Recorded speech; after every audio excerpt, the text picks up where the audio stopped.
I've always been drawn to caves. There's something about the silence, the darkness, and the way that the walls of rock close in around you that makes everything else in life just sort of disappear. I live near some foothills, and over the years I've mapped dozens of small caverns in the area, most barely worth exploring, but there is one system that's been on my mind for a long time.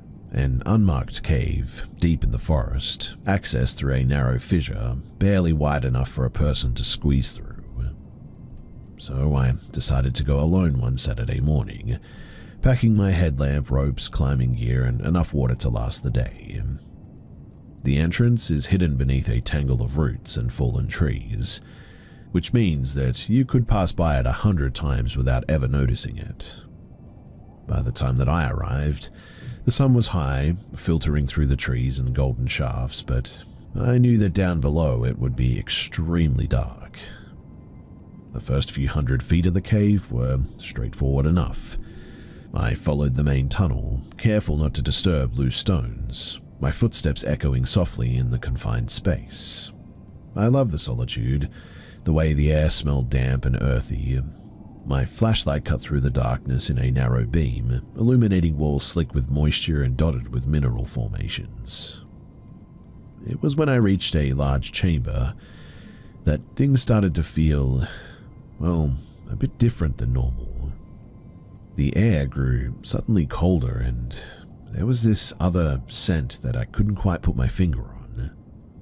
I paused to rest a little bit, taking a sip of water and listening. At first, it was only the sound of dripping water, distant and irregular. But then, there was this, what I can only describe as a faint murmur, like voices just out of reach.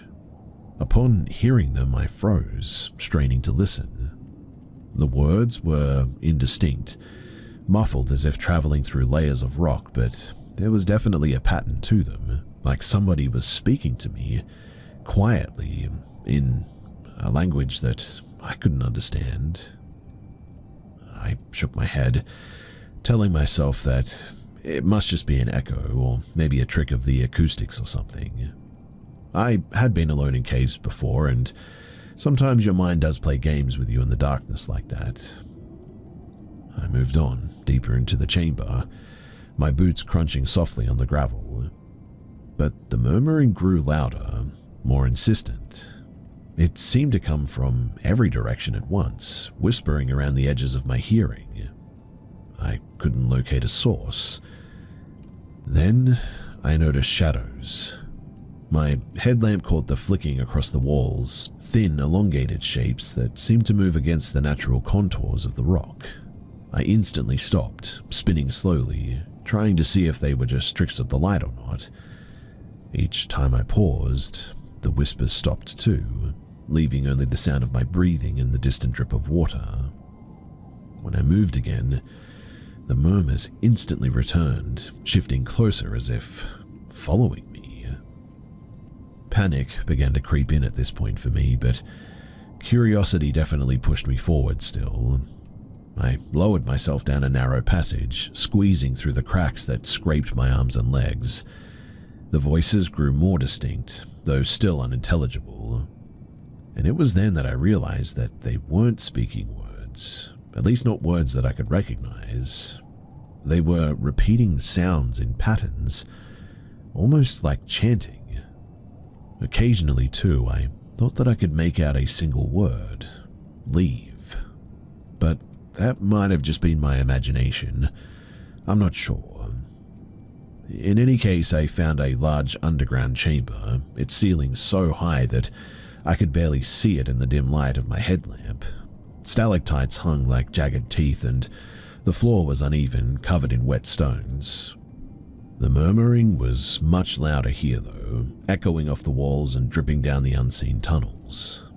I could feel it vibrating in my chest, a sound that wasn't quite sound, more like pressure pressing against my bones.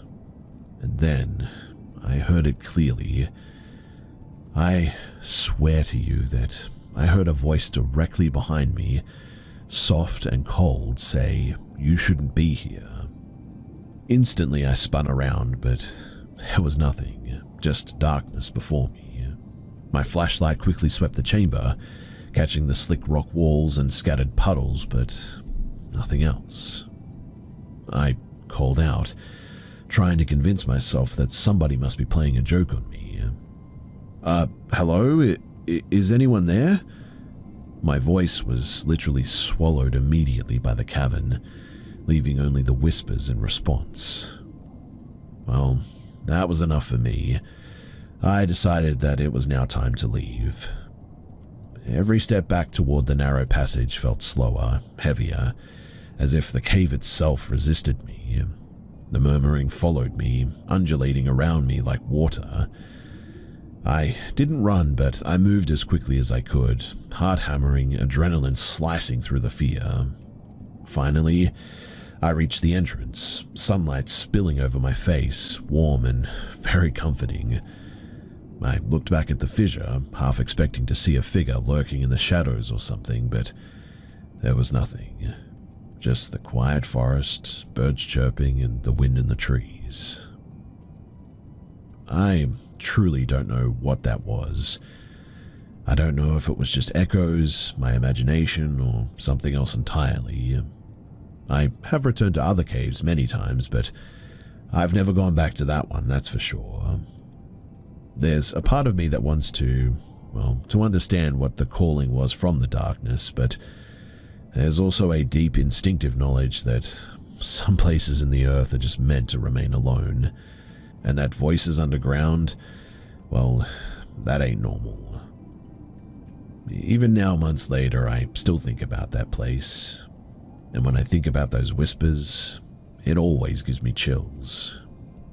I remember the chill of the cavern, that feeling of being watched, and I know for sure that I will never, ever be returning to that cave ever again.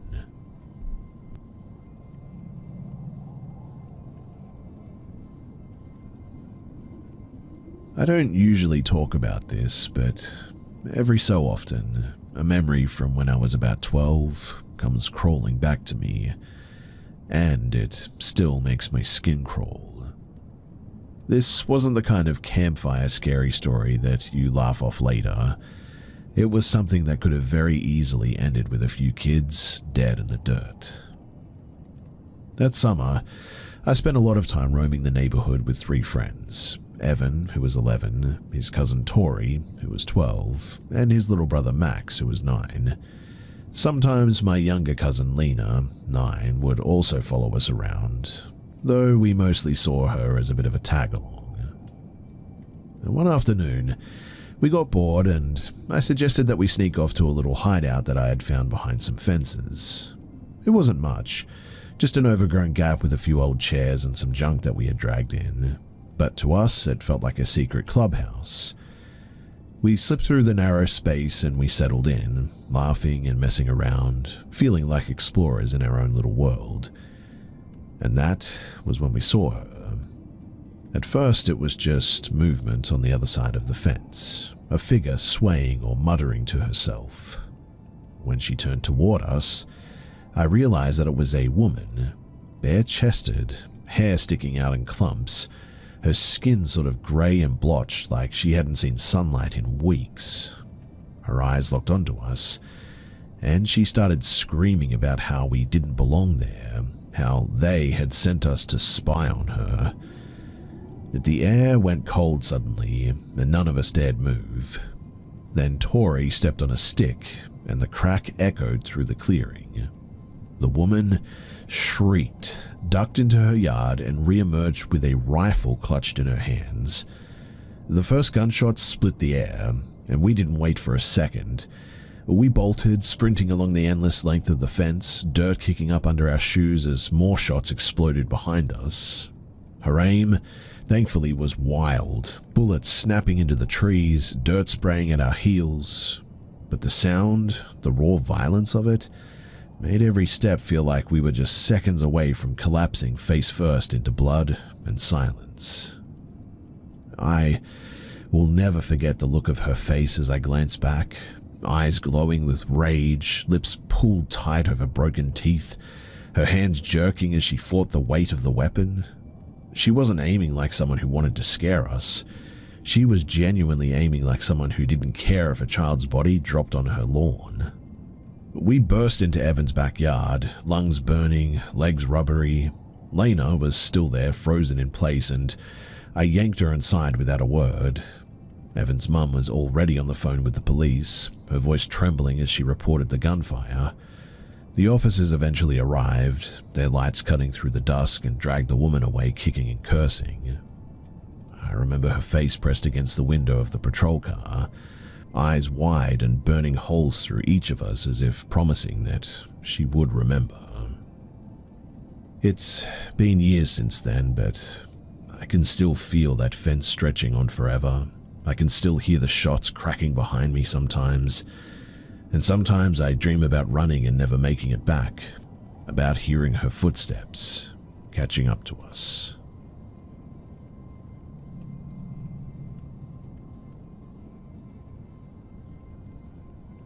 A few weeks back, I had an experience that I still cannot shake.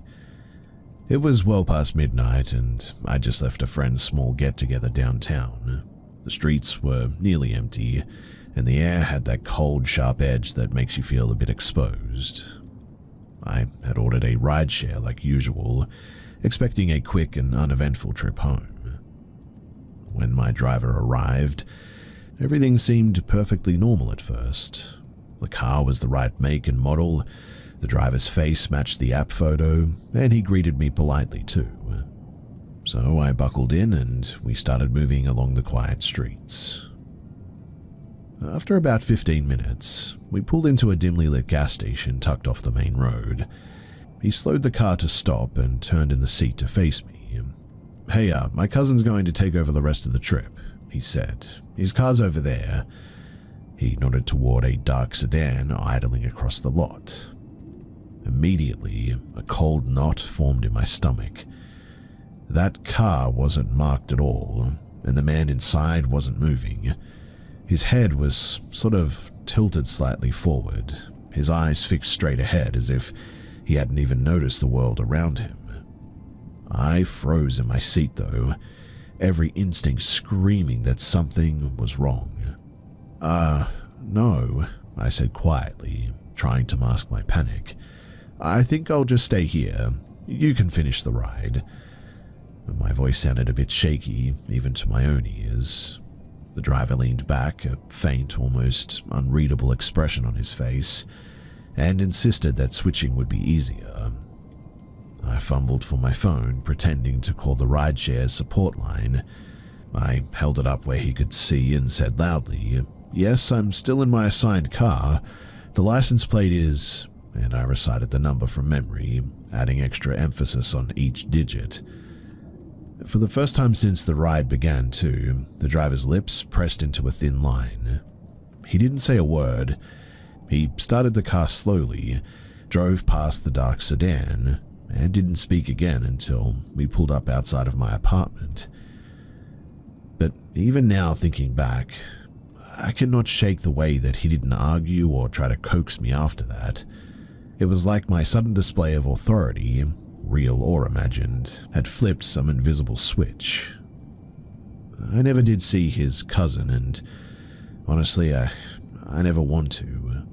The whole thing just left a lingering sense of dread too, and it didn't fade until I was safely inside of my building again. And I guess that's what chills me the most too. It wasn't just a weird driver, but something about the other car, the silent man inside, the sudden suggestion to switch. It felt deliberate, like someone was testing how easy it would be to get me to go along with it. I still check the cars carefully whenever I order a ride now too.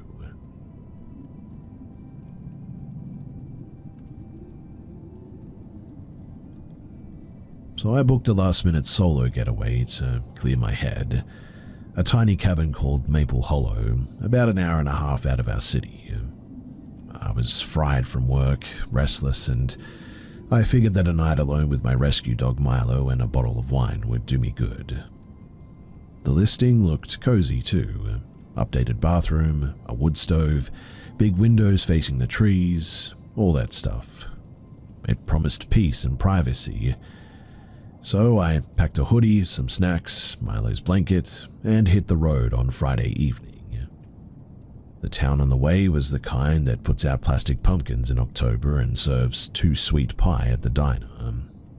I grabbed a bottle of local red, dinner at a place with a handwritten chalkboard menu, and then turned off the highway into the gravel spur that led up into the Oaks. The last 5 minutes of the drive felt like slipping under the skin of the world, though. The trees closed over the road, and my reception died somewhere behind the last bend. That was fine with me, though. I mean, I'd been craving silence, to be honest. The cabin sat back from the drive, a single-story box with a screened porch and big panes of glass. Inside was small and clean. A kitchenette, a simple bed, a sitting area with the wood stove already prepped, and a tidy little bathroom. I built a fire, opened the wine, and watched the orange light eat the dark. Milo dozed at my feet while the forest breathed outside of the windows. At some point after 11, the quiet felt right.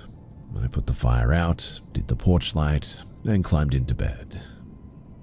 Milo's ears picked up some little noises, twigs, a far-off animal, and his head lifted every time that there was a creak. I told myself I was being stupid, that the dark just was playing tricks on you when you're alone like that. But roughly 45 minutes after I'd turned the light off, I heard a single soft knock at the front door. My heart did that stupid drop thing like you get in bad movies. I laid still though and waited. Another knock, a little more deliberate this time. I reached for my phone out of habit and remembered that I had no bars. The app wouldn't dial and the owner wouldn't text. My brain started inventing problems. The host needs help. Some lost hiker thinks that the cabin is their emergency shelter. All reasonable-sounding thoughts filtered through my head until practicality fell away and raw fear arrived. I flipped the porch light on and peered through the small square of the glass next to the door. A man stood there, in the yellow halo of the lamp that he was holding. He wasn't yelling, didn't bang or try the handle, but he was close enough to be heard if we had spoken. He looked older than I expected. Late 30s, rumpled coat, breath fogging the air. He saw me at once, and the instant my face appeared, he tipped his head like a dog listening. What do you want?" I managed. He shrugged, half smile with no warmth. I need to get in," he said casually. "My truck's broke. I'm cold." There was a pause where, for some reason, my brain tried to do the polite thing, offer help, before the part of me that knows better kicked in. "Well, you can't just come in. This is private property," I said. He then made a tiny, weird movement toward the door, like he expected me to unlock it for him without complaint. Then he said the words that made me feel like someone had broken a seal inside of my chest. "I just need someone to keep me warm." His voice had 2 layers, the text of the sentence and an implication underneath it that made my skin crawl. The sentence in that moment translated as something else entirely. I said what I thought would scare him. "I have no bars, I have a doorbell camera, and I'll call the sheriff as soon as I get service." I didn't have a doorbell camera. I'd never even asked the owner if they'd installed one. I'd always been the kind of person who improvises though, and in my head the "I'll call" line sounded concrete and sharp enough to cut him out of the light. He looked at me for a long beat, then turned away without another word and walked back toward the tree line. I watched him go, watched the brush ripple as he moved, watched headlights briefly blink on in the distance, the glow of a pickup easing backward down the driveway, and then the lot was still again. But my fear, it didn't unspool when he left. If anything, it tightened. I stayed awake for the rest of the night too. I pushed a small dresser and a folding chair against the door after checking every lock and window. Milo was an unhelpful sentinel. He twitched and growled at pretty much nothing, and whenever a shadow moved near a pane of glass, he would snap to full attention. I pretended that I was safe, but I sat bolt upright for hours, listening for footsteps that might never come. By dawn, the world thankfully looked ordinary again. Dull pewter trees, a thin mist, the low chatter of birds starting their work for the day.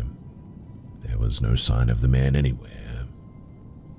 I packed slow though, shaking my hands that were still trembling a little bit, and drove out the same gravel track that I had taken in. Halfway down the drive, I finally got a sliver of reception and finally texted the host. Someone knocked on my door last night and said that he needed to come in. He said that he needed to get warm, and he left after I said that I'd call the sheriff. I'm heading out now. There was no immediate answer. In fact, there was no answer for a while. When they did reply, they were polite and apologetic. No knowledge of anything like that, and no previous reports. They even offered to refund and to file a report on my behalf, and I told myself the sensible things as I drove back toward the city.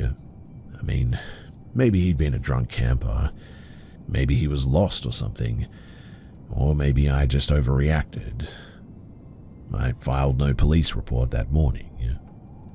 But life wanted to begin again. Monday meetings, a dog groomer's appointment, emails stacked like plates, and it's always easier to let discomfort dissolve into the noise like that. But then, 2 months later, I was scrolling a local neighborhood feed and I saw a single photo pinned to a community watch post. The same coat, the same crooked sputter of a smile, a man standing beside a country gas pump. The caption read that several residents in that area had reported seeing a man circling cabins at night. Someone had posted a camera still from a store where he had ducked in at midnight, and the angle matched the shape of the man that I had seen outside the door that night. I instantly called the host, and this time their voice tightened when they told me that they had received a complaint a week after my stay about a stranger knocking on the door at roughly the same time on a different night. That person had thought that it was a prank, and suddenly their refund offer felt very small in my hand. I don't know whether he intended anything worse than just asking for shelter. I don't know whether the photos on the feed prove that he was planning this everywhere or that he was just a chronically homeless man with a broken compass. But what I do know is the small solid fact of the knock and the way that he said that he needed to be warm, and the way that my chest flattened when I realized that I'd been visible, alone, and uncontactable in a tiny house in the trees, practically in the middle of nowhere like that. I still go on trips from time to time, but I certainly travel differently now. I always carry a little panic alarm now, a second phone that I test before I park, and a hard plastic flashlight that feels like a small baton. I learned to trust the sharpness that makes you speak loudly when someone tastes wrong, and sometimes when the wind is thin and the world is settling down, I think about that man at my door and what would have happened if I'd gone outside to open it. That memory doesn't visit often, but when it does, it certainly has teeth for me. Not the fear of what happened, but the quiet, ugly knowledge of what just might have been.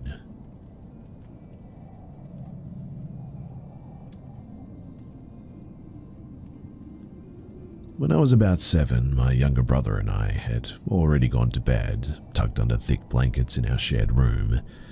It was one of those quiet, ordinary nights where the house seemed almost too peaceful, and the streetlights outside glowed faintly through the curtain, casting long shadows across the walls. Our parents were still awake, Mum in the living room watching a late-night talk show, Dad down in the basement tinkering with his computer setup like he often did. In those days, we didn't lock the doors. Our neighborhood always felt pretty safe, like nothing really bad could ever happen. It must have been around 11 p.m. though, The kind of time where even the air feels heavy. Mum's quiet hum of the conversation with the TV was suddenly interrupted. The back door banged open with a force that made the whole house shiver.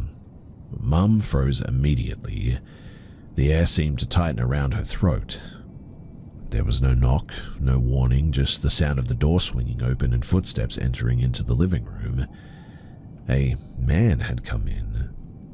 My mum later told us that the first thing that she noticed was the silence.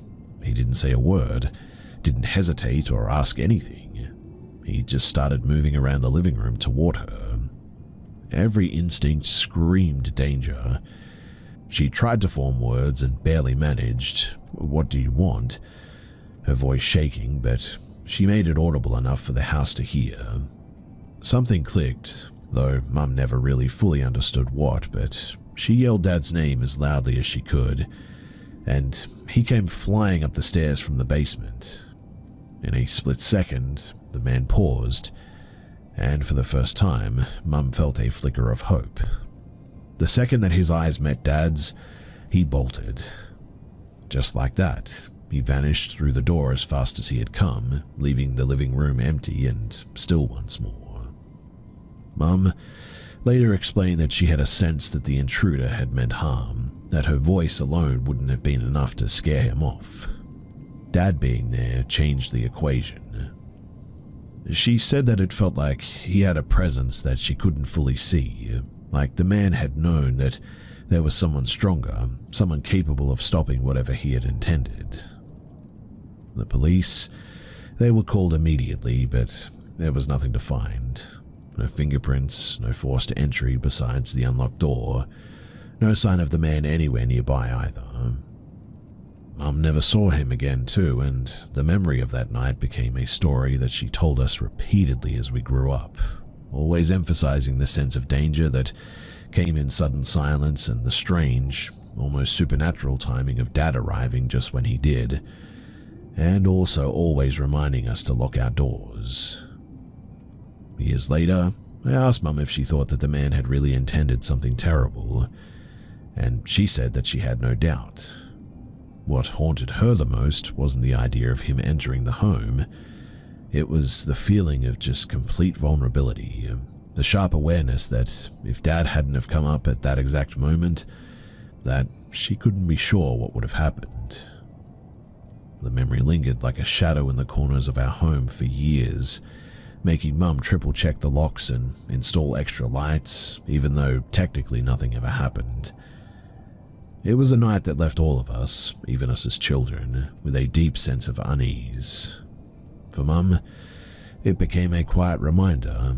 Sometimes the difference between fear and safety is someone showing up exactly when they're needed, even if it does feel like magic or luck. And for me and my brother, it became a lesson that we were never to forget. Always to be aware, always respect that thin line between comfort and danger, and especially in the places that feel the safest.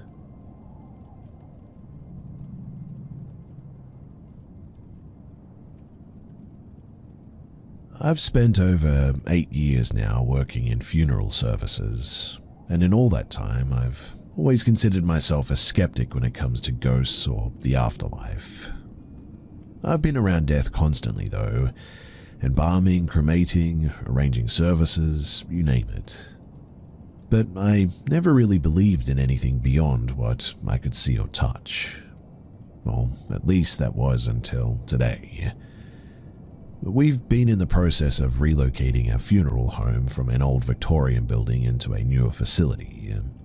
The old place had charm, sure, but it was drafty, creaky, and more than a little eerie at times. Its basement was especially unsettling. Rows and rows of boxes sat along the walls, holding unclaimed ashes going back decades, some from as early as the 1960s even. I'd always known about them, but I never spent more than a cursory glance at the labels, really. Today, I was tasked with sorting and bagging the unclaimed ashes for transport to the crematorium. I had headphones in, listening to a true crime podcast, zoning out as I moved hundreds of boxes. It was routine, mundane, repetitive. One box in and another box out, rinse and repeat. My mind was elsewhere, I guess you could say, only sort of half present, ticking off tasks. And that was when it happened. I was lifting a small light box into a bag when it felt like something slammed into my consciousness. Not with sound and not with words, but just sort of a feeling that echoed in my mind. No. It was sharp, commanding, and impossible to ignore. I froze instantly. My arm stopped mid-motion, the box suspended above the bag. My brain scrambled to rationalize. A muscle spasm, fatigue, stress from moving hundreds of boxes. But none of it made sense. I had never experienced anything like this before. I glanced down at the box in my hands and only then noticed what I had almost done. The small box that I was about to bag was labeled Eleanor Riggs. Sitting directly on top of it, barely noticeable in the dim light, was a smaller box labeled Infant Riggs. A mother and her child separated by accident, mere seconds from happening. I hadn't even read the labels before. I was moving boxes as fast as possible to clear the basement. My hands shook as I set both boxes carefully on a nearby table. My brain refused to accept what had just occurred. I'm used to dealing with grief, with tragedy, with the absolute finality of death, but something about this, the almost supernatural intervention, rattled me in a way that I still find hard to explain. Mind you, I hadn't been startled by a noise or a shadow.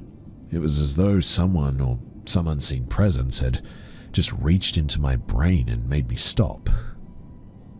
Well, I backed away, listening to the faint hum of the fluorescent lights above me and the distant sound of the traffic outside.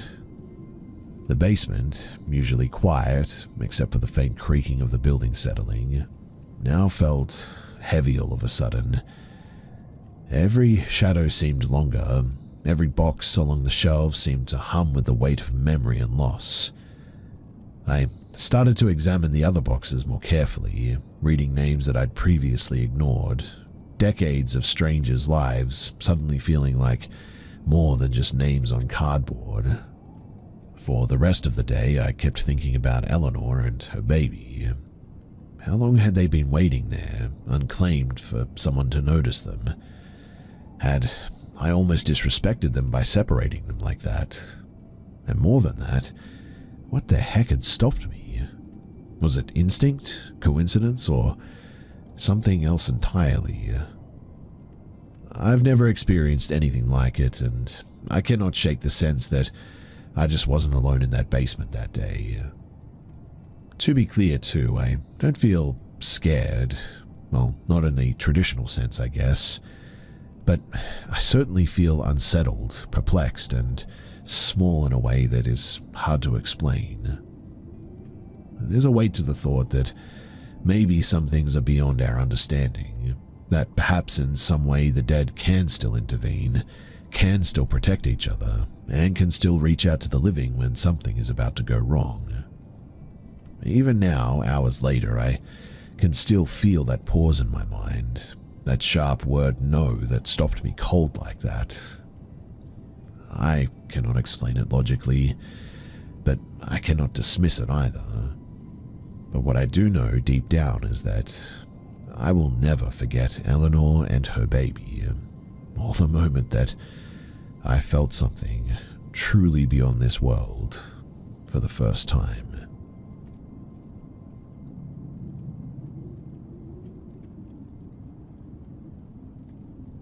For those unfamiliar with my line of work, I've been employed at the County Detention Center for over a decade.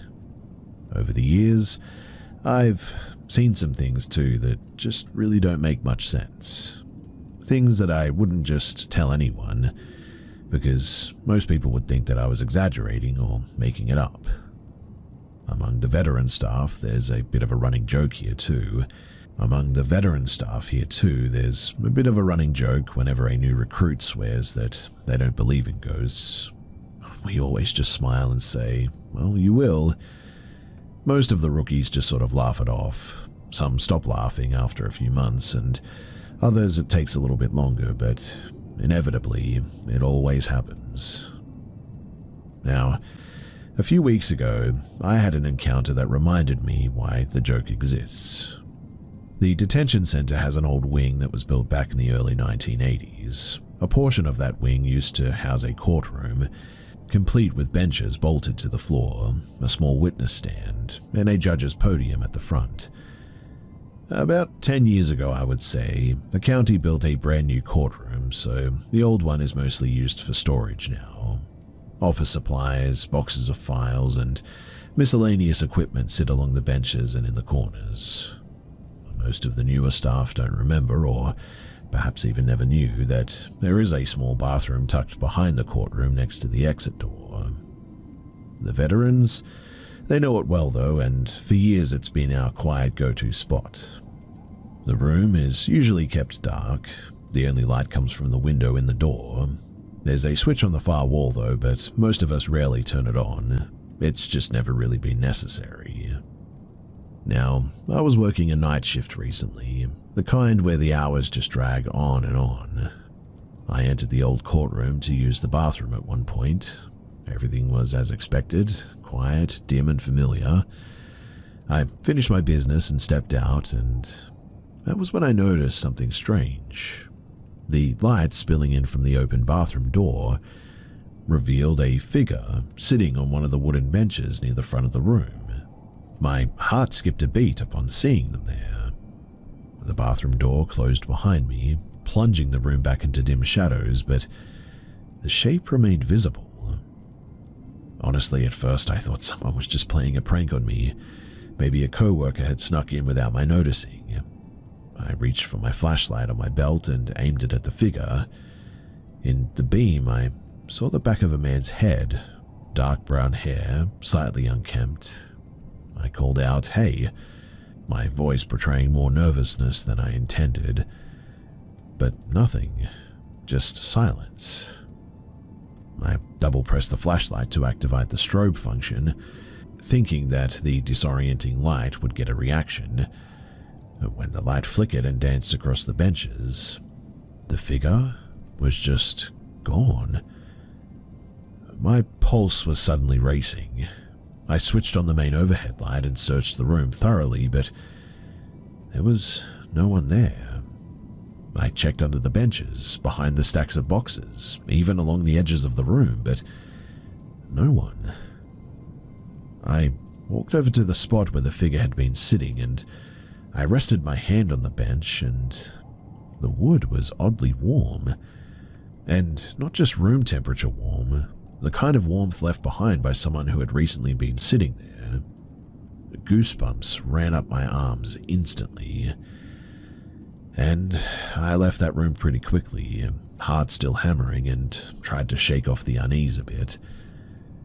The next morning I asked my supervisor about it.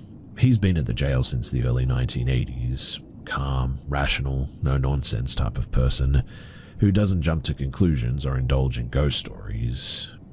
But when I described what I saw, he just sort of nodded knowingly.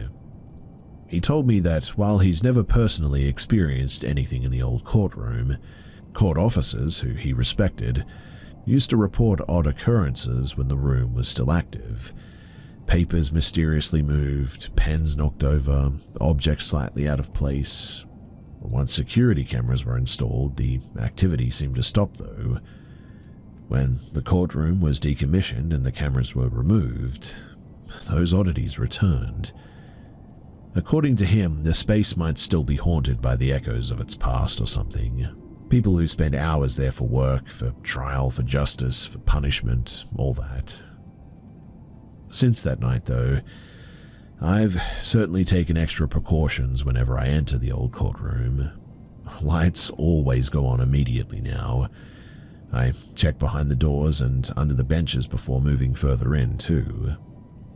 The room, it always gives me pause now, and I always feel the weight of the history in there now.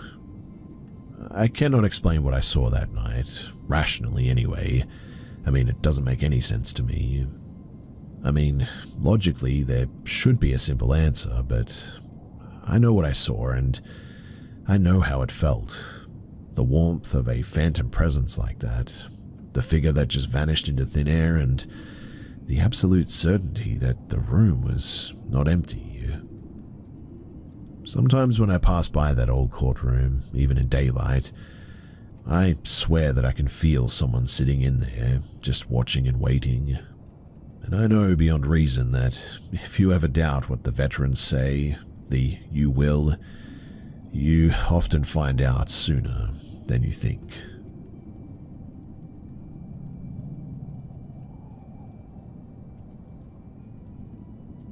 It was a regular Thursday night, the kind where everything just feels a bit mundane.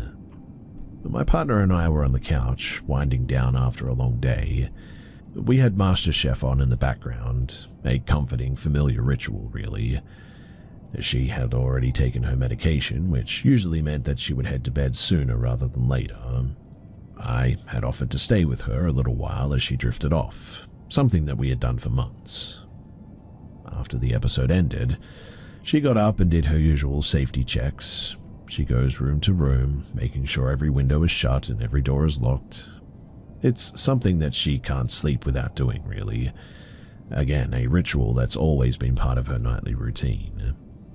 I followed her upstairs to our bedroom, just to lie next to her until she would fall asleep.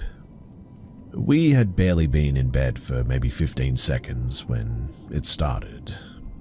At first, I thought that I was imagining it, a faint tapping sound in the distance. But then it grew louder, clearer, more deliberate. A clacking or dragging noise, like someone walking heavily across the kitchen floor. Even with the bedroom door closed, the sound carried through the walls, and I was unsure what I was hearing. She immediately grabbed her phone and called her friend. I could hear the faint panicked voice on the other end as she explained what was happening. Meanwhile, the sound in the kitchen continued, heavy, methodical moving from one side of the room to the other, as if somebody was pacing back and forth. I was frozen, unsure whether to investigate or just sort of stay put. It went on for 2, maybe 3 minutes, and then just as suddenly as it had begun, the noise just stopped. There was an eerie silence too, the kind of silence that is worse than hearing sound, pressing in from every corner of the house. I cautiously unlocked the bedroom door and stepped out, but every room that I checked, they were empty. The front and the back doors were locked, every window was secure, nothing had been disturbed, no signs of forced entry and no misplaced objects, nothing. I walked back to the bedroom, my mind racing. Could it have been an animal? Maybe a stray rodent or a raccoon somehow got into the home? But no. The clacking was way too loud, too deliberate. It sounded like boots against the floor. Could it have been a hallucination? Both of us had been awake the whole evening, no alcohol and no medication beyond what she regularly takes. And I certainly don't take anything. I mean, the more I thought about it, there was no explanation that just really made any sense.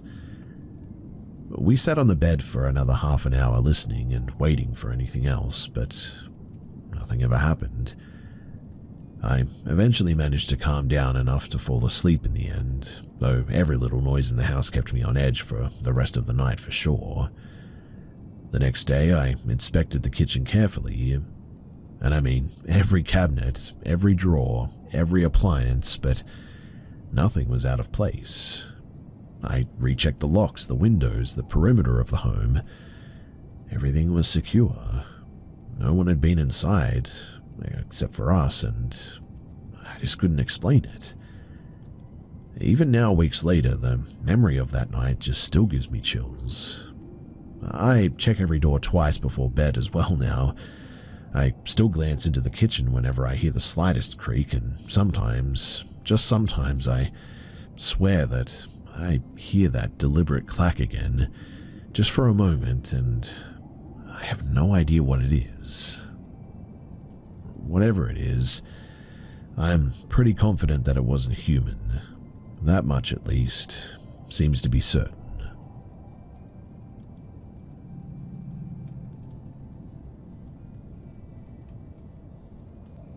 When I first started working in elder care, I thought that it would be quiet and a routine job. I was 19, eager for independence, and didn't give much thought to the building itself, an old facility that had been around since the late 1800s. The original structure, it had been a home for elderly women, but over the decades, a modern wing had been added with semi-assisted apartments.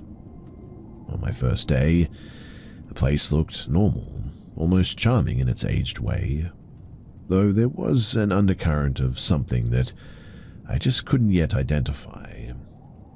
I had been warned by other staff that the building had a reputation, but I brushed it off. My real concern was the ancient elevator, a clunky 1960s model that occasionally trapped people inside of it. In hindsight, that was almost comforting compared to what I would eventually experience. The first unsettling stories I heard, they didn't involve me directly. Like, there was a resident on the second floor of the main building, a devout woman who constantly requested assistance. She claimed that spirits were trying to hurt her, sometimes yelling about the devil chasing her. Staff who entered her room reported hearing whispers and low growls through their walkie-talkies. Eventually, she was moved, but the room retained a sort of strange energy, I guess you could say. Knocks and soft scraping sounds continued to emanate from the empty space, too. My first personal experience happened not long after this as well. The top floor had a narrow hallway shaped like an H, with a small fridge positioned in the middle corridor. And while stocking it one afternoon, I noticed a figure gliding toward me. She was a woman dressed in an immaculate Victorian white gown, her hair pinned in a classic updo. She hovered above the floor, no feet, no shadow, and silently vanished before I could even react. Staff later referred to her as the White Lady, and after that day, I refused to stock the fridge alone. There were also shadow figures too. Like, on late night shifts, the kitchen and the dining area were sometimes empty, but for me, the dark humanoid shapes would flit across the room, always. One evening, while mopping, I saw a large shadow that looked almost human, but was darker than any clothing that I had ever seen. It moved between tables, ducked behind stoves, and just watched me, seemingly aware of my every motion. Older staff explained that these shadows often gathered where sadness or trauma lingered, drawn to vulnerability, particularly among the elderly. Then, there were the moments linked to death.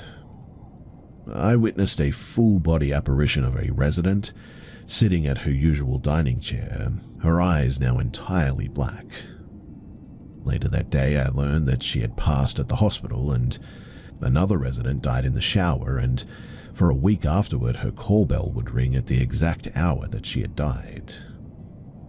The newer apartments were starkly different, though, bright, modern, and seemingly free from history. Still, though, staff agreed that something malevolent resided in the basement there, the storage areas, and even the elevator. The basement had a small activity room for residents, adjacent to laundry and storage. It was dimly lit and very long with a single flickering aisle light. Many reported a sort of suffocating or oppressive feeling when entering there, as if unseen eyes were watching every movement. Trash runs became a dreaded chore for everyone, and some staff would simply leave garbage in the hallway rather than step into the space alone at night. Personally, too, I never saw the little girl that some co-workers spoke of, a child in a red dress apparently. but I did often feel a crushing presence while delivering meals. Paper placemats sometimes flew off the tables for no reason too, and one day a heavy wooden chair lurched across the floor and turned toward me, almost as if someone invisible just wanted to sit there and watch me. It was undeniable as well, physical evidence of something in that room.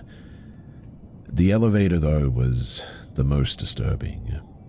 Multiple staff, including my mother who worked there at one point, reported a sudden freezing chill, followed by a crushing pressure on their back, sometimes simulating hands around the throat, and it felt impossibly strong, restricting breathing until the doors opened. I personally experienced that several times, each incident leaving me rattled and uncertain how to continue working. What unsettled me most, though, was that the apartment wing had no history of death or intense trauma, nothing to explain the malevolence. My mother, who had known the land's previous owners, could find no reason for what resided there now. Whatever it was, it just didn't seem to belong to the building's history of human sorrow or loss. It was older, colder, and darker than anything that I had ever experienced. Eventually, I left that job though, and I no longer drive past the property if I can avoid it. But even now, years later, I cannot forget the oppressive weight of that basement, the floating figure in white, or the silent shadows stalking the kitchen. The memory lingers, a constant reminder that some places collect more than just memories. They keep the things that should never be seen.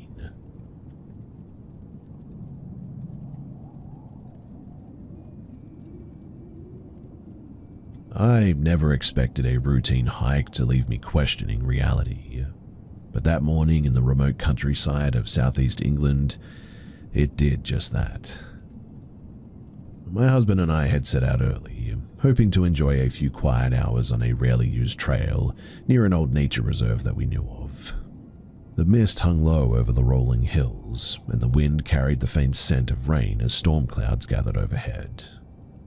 We had been walking for nearly an hour at this point, well off any marked paths, and I was beginning to regret leaving the main trail. We decided to try a shortcut back to the car as the first distant rumbles of thunder began to echo across the hills. The undergrowth, it grew thick and tangled, but we noticed what looked like a faint trail, more like a path carved by repeated footsteps or small animals than a maintained trail by any means, but my husband, curious and ever the adventurer, decided to check it out while I stayed behind, not wanting to push through the thorny brambles unless I had no other choice. He disappeared into the brush for a few minutes, and I waited, picking my way carefully along the rough ground. Then I heard his voice, unusually hesitant. You're not going to believe this. I'm just going to back off, okay?" Moments later, he returned, his face pale and eyes wide, the kind of look that freezes you in place without understanding why. "What happened?" I asked. He could barely speak at first. Then he described what he had seen, something that defied every rational explanation. It was like a jellyfish, but flying. Not floating on the water, but in the air, drifting side to side like it had its own rhythm. It was sort of donut-shaped, kind of oval with a dimple in the center, with the tendrils sort of dangling around the edge, and yellow spots all over it. Brown and not transparent and about the size of my hand. It was low, like it was just hovering above the grass. I stared at him, half expecting this to be a joke, but his expression was too serious. He insisted that he had never seen anything like this in his life and had no reason to lie, and when I asked why he hadn't taken a picture or a video, he just shook his head. I don't know. I couldn't think. It just kind of froze me, like I wasn't in control of what I was doing. I just sort of watched it move and, well, then it was gone before I even knew it. After a few minutes of silence, he returned to the same spot, hoping to find evidence. He filmed the area carefully, circling the small clearing where he had seen it, but when we reviewed the footage, there was nothing. The grass swayed in the wind, the light shifted, but no shape, no color, no jellyfish-like object. We drove home in silence that day. On the ride, we tried to reason it out. A leaf caught in the wind, a trick of the sunlight, a butterfly, or a cluster of debris. But none of those explanations really matched what he described. The slow, deliberate motion, the hovering in midair, the almost liquid rhythm. He was frustrated, I could tell, unsettled, and strangely haunted, I would say, by the experience. Back at home, I couldn't stop thinking about what he saw. I went online searching forums for encounters like this, strange flying creatures, cryptids, or unexplained aerial phenomena. Some stories were similar: hovering, jellyfish-shaped creatures, ghostly lights in rural areas. Others seemed outright fictional, but still, there were enough accounts to make my stomach tighten a little bit. Even now, a week later, I cannot shake that image. I keep imagining that quiet clearing, the storm clouds pressing down, and that impossible little creature drifting like it had purpose, observing us. My husband has kept returning in his mind, imagining what it might have been, frustrated that the footage shows nothing, and just desperate for logic. I keep wondering if I had followed him, if I had seen it too, would I have felt the same hypnotic awe, the sense that something alive but utterly alien had just crossed our path? I truly don't know if it was a trick of the mind, a rare natural phenomenon, or something else entirely, because I didn't see it. But I do know one thing. That day in the middle of nowhere, under the darkening sky, we both felt the undeniable presence of something that didn't belong to the ordinary world. And whatever it was, it's still out there, drifting and waiting, and who knows, maybe even watching.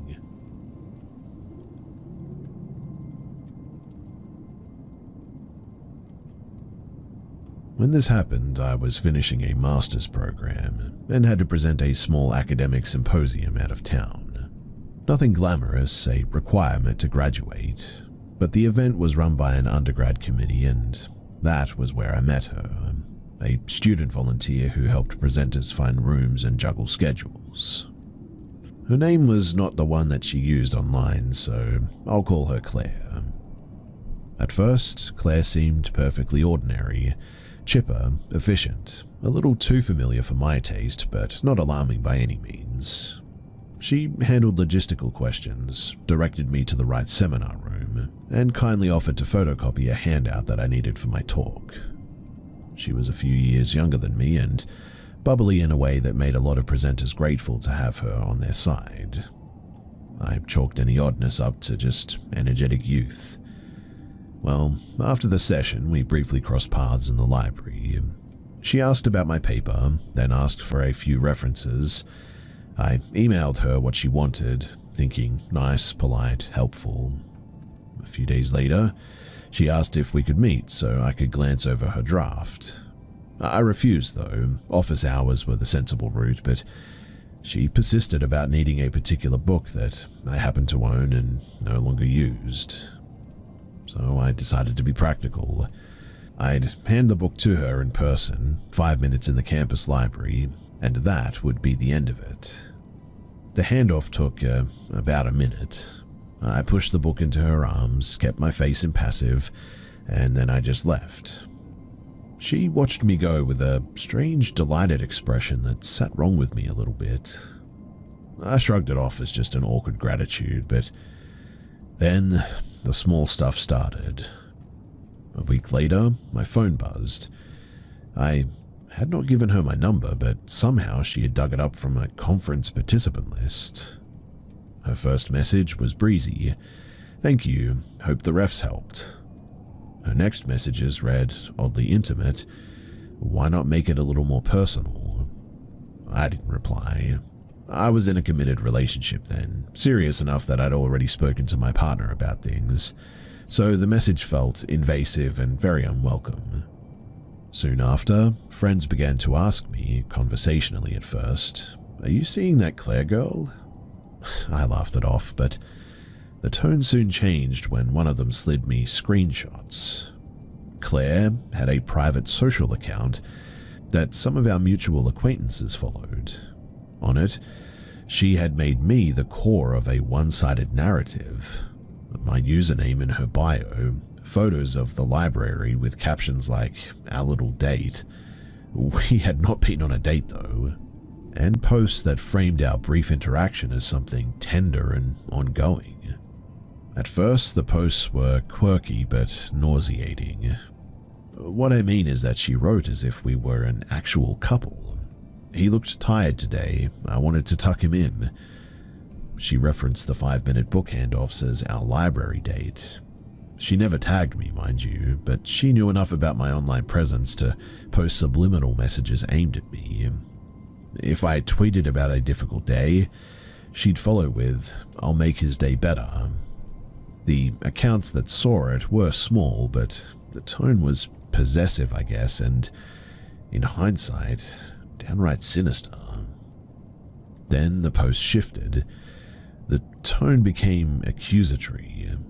She tweeted that I had ghosted her, called me ungrateful, and, most alarmingly, wrote that she would not accept somebody else taking me. One line in particular made my stomach flip. "If someone is with him, I'll make them regret it." That was the moment that the whole thing stopped being a creepy crush and became potentially dangerous. I didn't know how far she had taken it. Had she mentioned my name to people? Had she been telling my colleagues some fabricated story about us being involved? I blocked her on every platform that I could find, and I told my partner everything immediately, screenshots and all. She believed me too, which was a relief, and she urged me to tell others who might be affected. A few people that I trusted spread the word in our cohort. This woman had a pattern too of recasting innocent exchanges into romantic narratives. That pattern was the scariest part in my mind.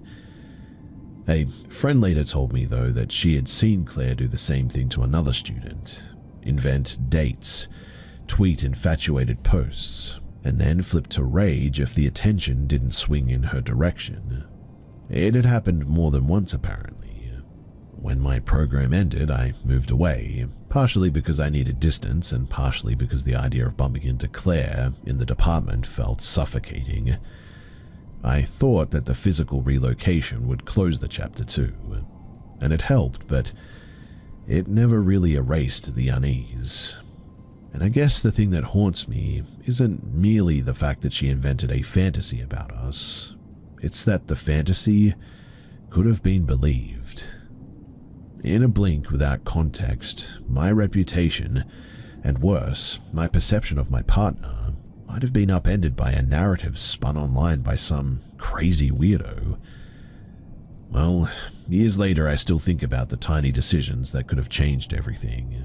If I had gone on that supposed library date because I wanted to be polite, if I'd given her my number, if I'd joked or flirted for even 5 seconds, none of those would have indicated real interest, but to someone constructing a story in which I was their lead, they would have been fuel for sure.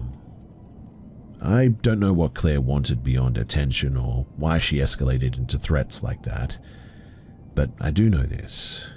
People can weaponize social media to create convincing fictions, and when they place real people at the center of those fictions, the consequences can ripple outward quickly.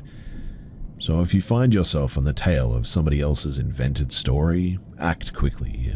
Tell your partner, warn your friends, preserve screenshots. It's a small defense, but sometimes small things are the only things that blunt a much bigger danger.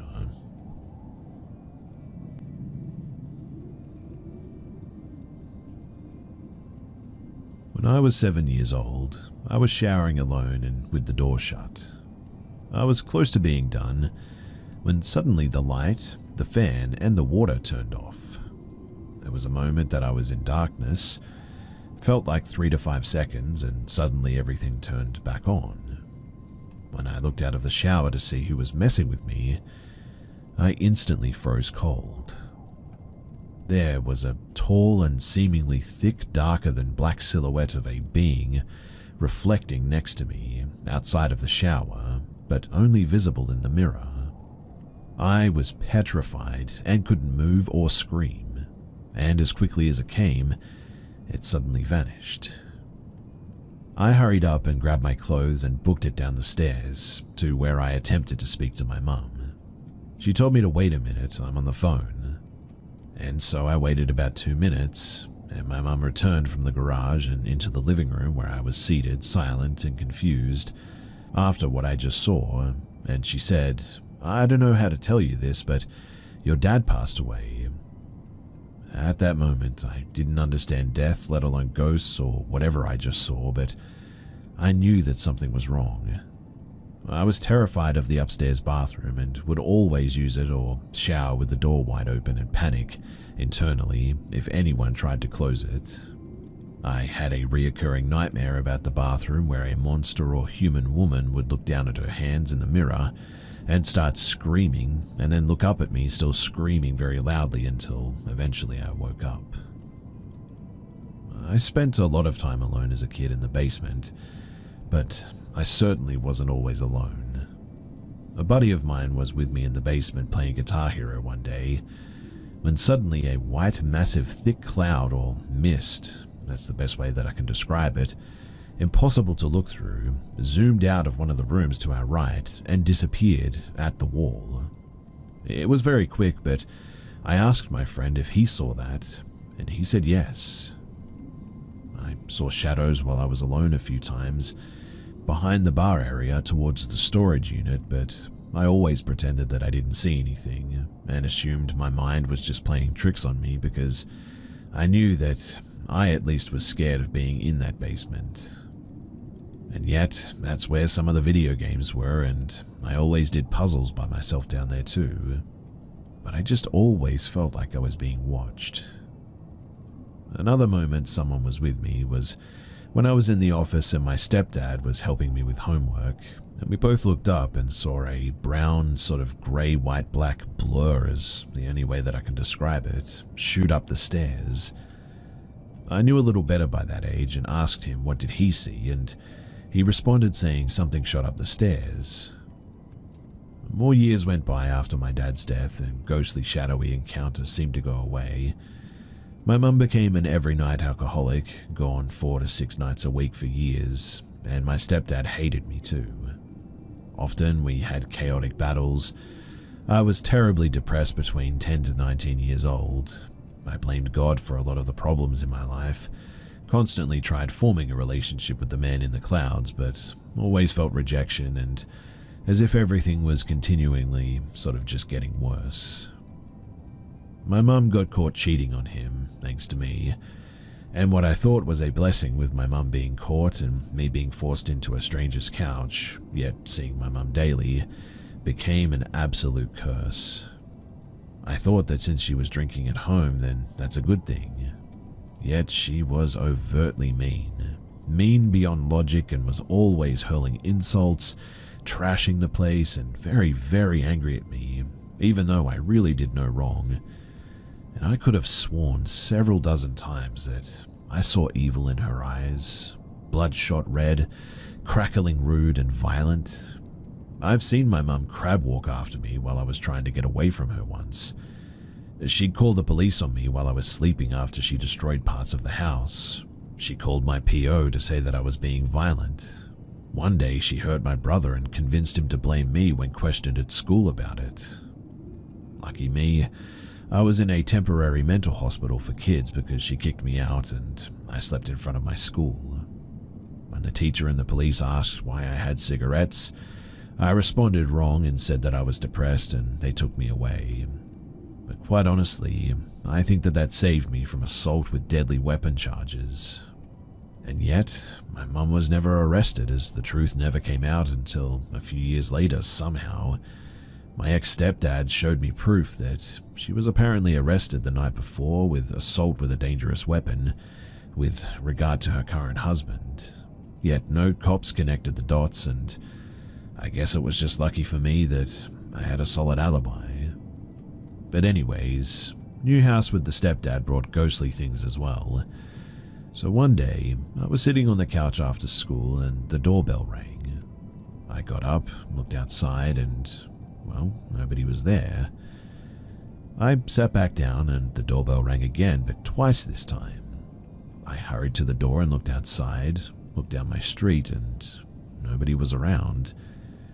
The dogs were also weirdly going ballistic this entire time, but when I sat back down, it rang 3 times before I could even sit down again, and I walked outside, walked around my house and back inside, just sort of checking around the house in case I was being pranked or something. Before I could even close that heavier door though, the doorbell rang super fast and didn't stop for a good 10 to 20 seconds. With dogs freaking out, I cussed at the potential ghost or demon that was there.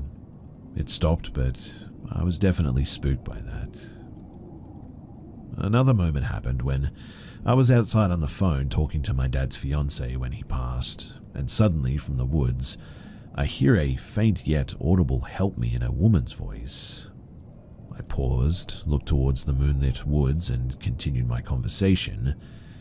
Then I heard a woman scream "help me" in a loud yet agonizing pitch. I lit another cigarette with Miss Joyce on the phone still, and I heard it again, but this time in a man's voice, and louder. It repeated itself this time, seemingly very angry, louder and closer. It sort of sounded like it was no longer in the woods too, but in the backyard, less than 50 feet from me. I knew that something paranormal and dark was happening, but curiosity for answers locked me in place. It screamed in rage one last time, and that's when I just booked it inside. Weirdly though, it sounded like it was next to me, yet all around me at the same time too. I still get goosebumps even sharing this some 12 plus years later. Now, after being kicked out so many times by my mother and never having a real place to go, I eventually became a thief. I stole from unlocked cars, and one day I stole a car even. And it landed me in prison. But the stories, they don't end here. You see, I had my girlfriend over who I was with before prison, and we were again at my mother's new husband's house, and I was going to meet my girlfriend down in the basement, my room, and start a puzzle like I always did. I was talking to my mum when my girl said that she was going downstairs. I quickly finished the conversation and went to follow her.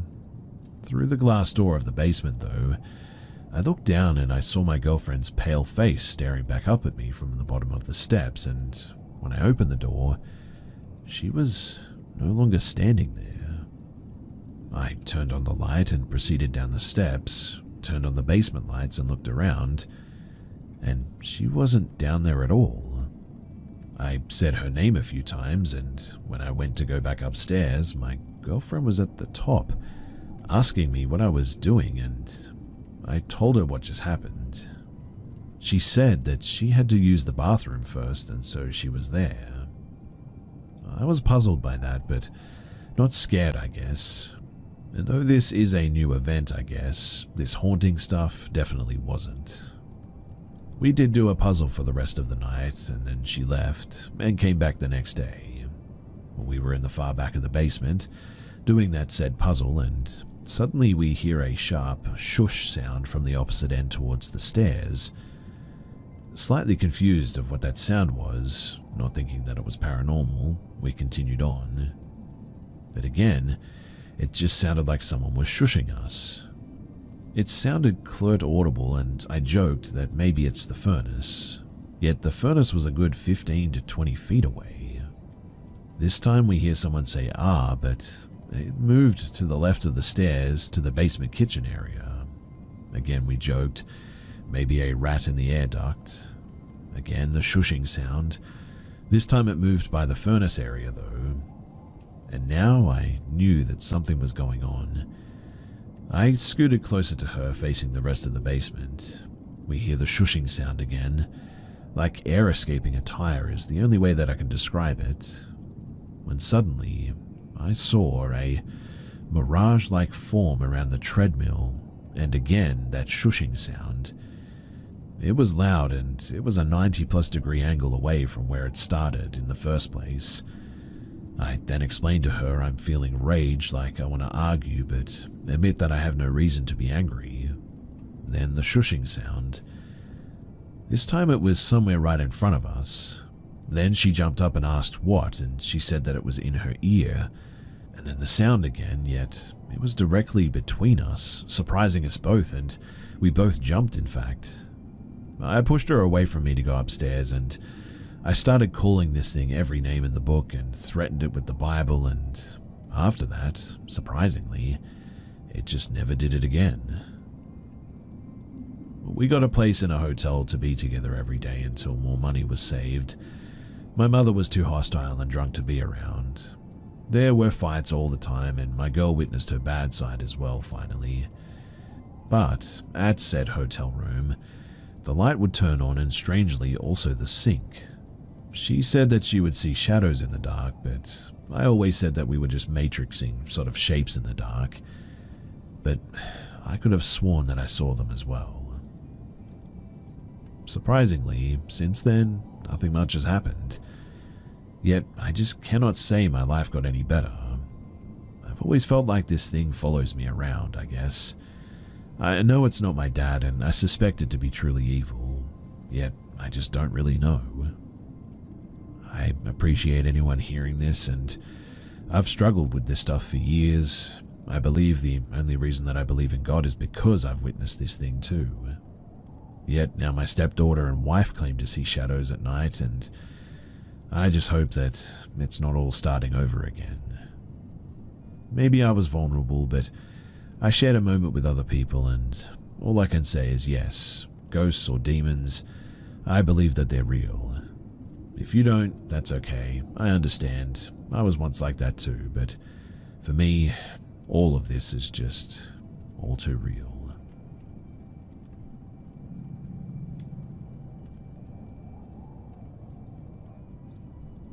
So, this started on one of those meet new friends apps.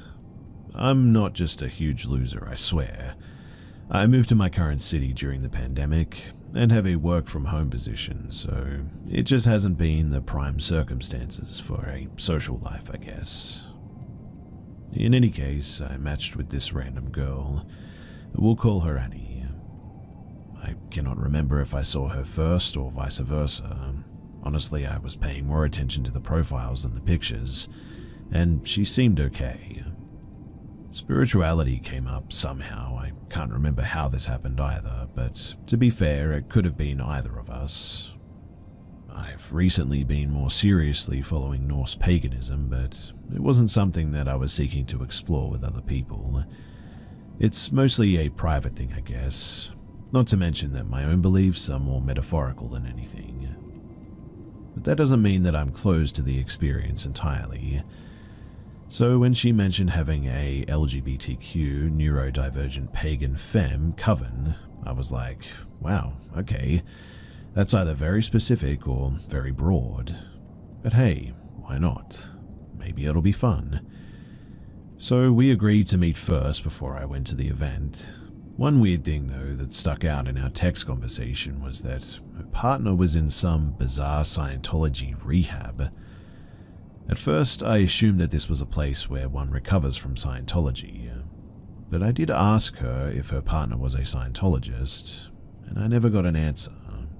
In any case, we only met for an hour to have some coffee. I think more red flags would have popped up if I'd had more time, because the little things that went off on my radar were things that weren't that weird, I guess. Like, there were explanations, or I decided to give her the benefit of the doubt. And me being stupid, didn't ask again about the Scientology thing. I kept meaning to Google Scientology rehab, but kept, well, just forgetting to do it really. I've since Googled it, and cannot find anything about a rehabilitation for ex-Scientologists, so I wish that I had done that sooner. There were, however, other things that really stuck out.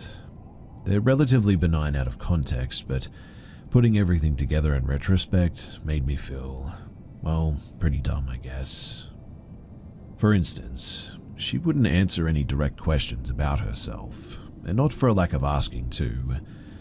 I'm the kind of person who is conscious of when the attention is all on me, so it made me uncomfortable and I didn't learn anything about her really.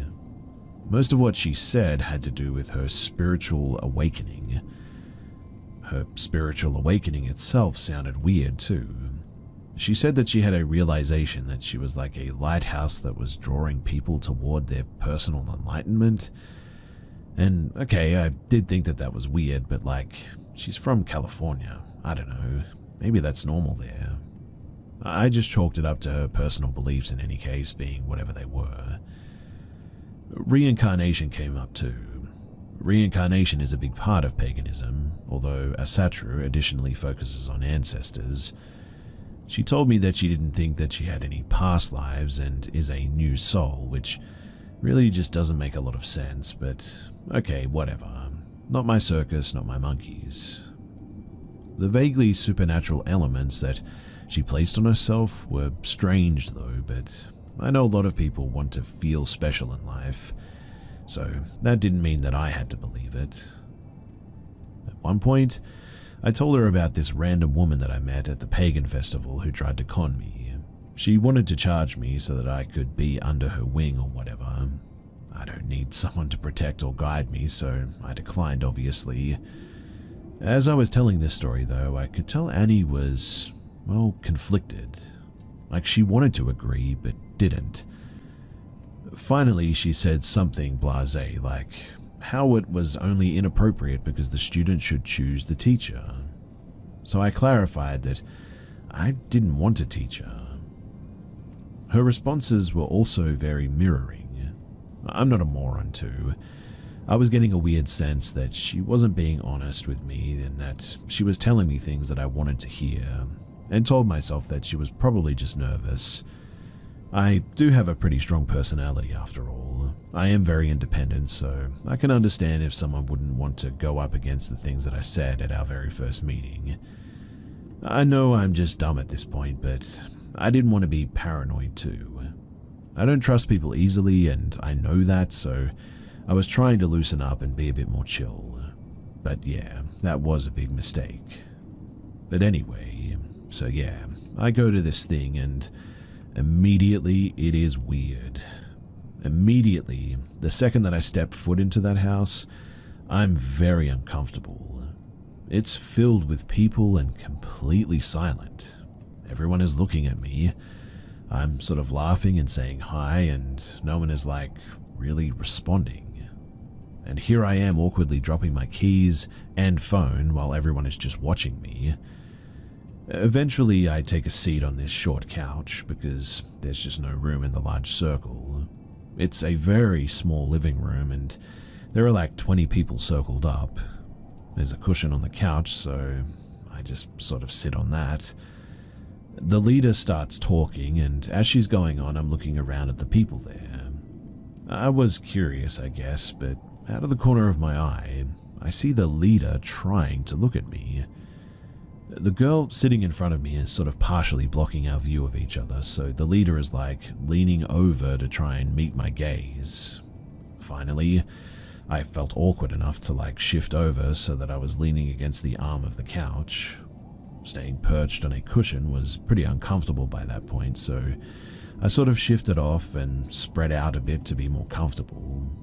The leader ended the speech with, "So spread out, I guess," which was clearly directed at me. It was said with some humor though, so I wasn't sure what to make of it at first. Everyone introduces themselves though and is their own unique brand of neurodivergent. I have ADHD, but I guess I don't subscribe to labels beyond the requirement to stay medicated. I've been medicated since 2015, so this isn't a new diagnosis for me or anything. That was the only question that we got asked about ourselves though, beyond our name. The leader guides us through this meditation, and people are making these weird breathing sounds and hums. And I mean, I get it. It's spiritual, right?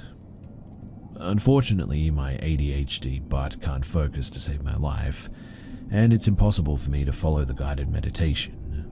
I just don't understand it.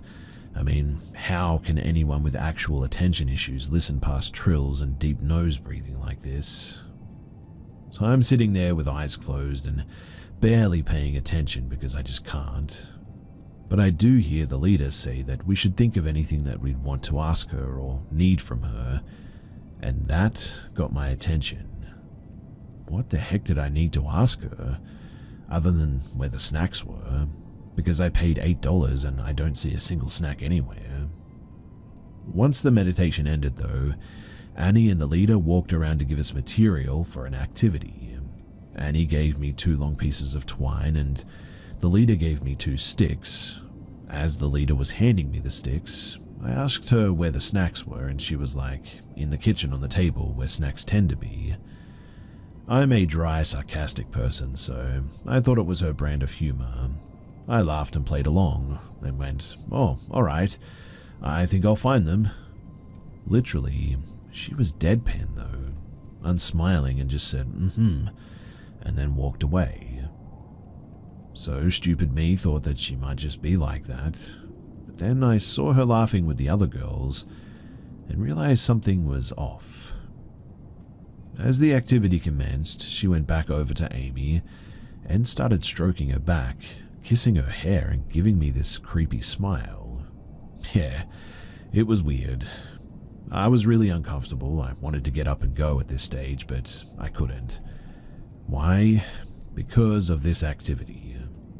The activity was the last straw, but they wanted us to think of something that we wanted to discard that brought us pain.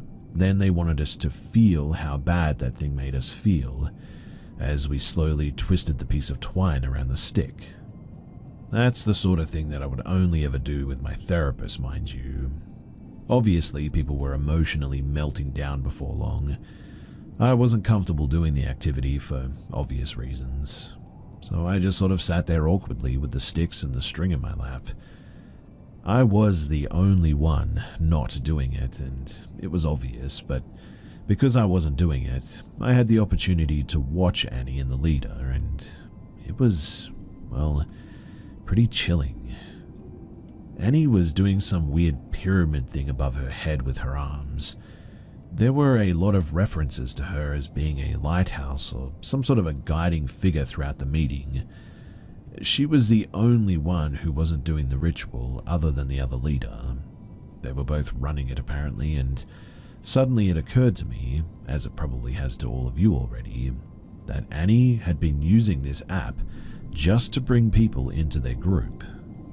She was the only person who seemed to know everyone, yet no one there knew each other. Even the name of the group now made sense too. They weren't being specific, they were casting a wide net, I guess you could say. I had this big realization in a handful of seconds, and it made my stomach turn. So yeah, I was done at that point.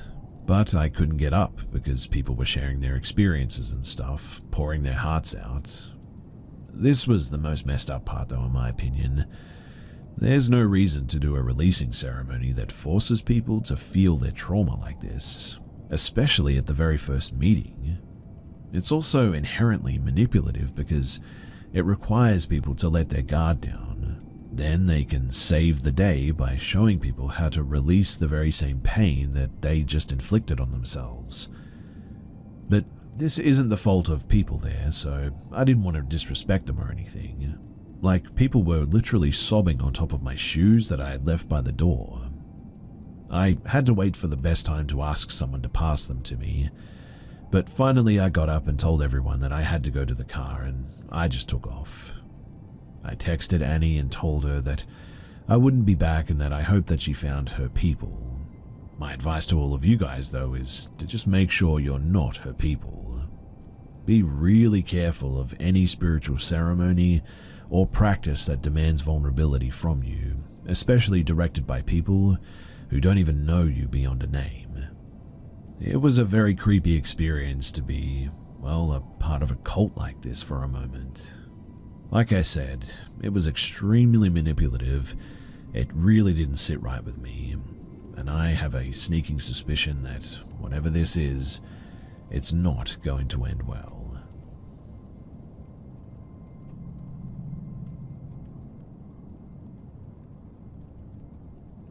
Before my parents split up, we used to live in a mini mansion near a man-made lake. It had a massive garden and was surrounded by land with some water and lots of wild ducks. When my brother was still a toddler, before I was born, he fell into one of these lakes and nearly drowned. If it weren't for my uncle who saw him, he would have died for sure. When he got pulled out of the water, he was talking about some naked fish lady or something that was there staring at him. Everyone being shocked about what had just happened, they didn't bat an eyelid about this lady and just made sure that he was okay. Well, a few years later, when I was like 3 and my sister was around 11, she would occasionally complain to my parents about this lady who would visit her sometimes at night. She was always wet, naked, and something to do with being aquatic. She also mentioned that sometimes the husband showed up too, but was not very nice and she didn't really like him. When this woman wasn't visiting, she would be somewhere singing though. Every single night my sister would talk about hearing singing, and the neighbors' kids would also mention it too. The parents thought that the kids were just trying to scare them, so they didn't really care, but it's this next part that really freaks me out. So fast forward to when I'm like about 12, we get into contact with the people who now own that house, as we moved out a long time ago, and we never had mentioned this mermaid lady to them. But as we're leaving and saying our goodbyes, they start talking about this lady who sings and visits them at nighttime, who's always wet and sort of appears like a fish. We have never been able to figure this out, as there is just no way that they could have known about how we used to see things like that. It's the same house, just 10 to 15 years later, but that is startling to say the least. So, does anyone have any ideas as to what this could actually be?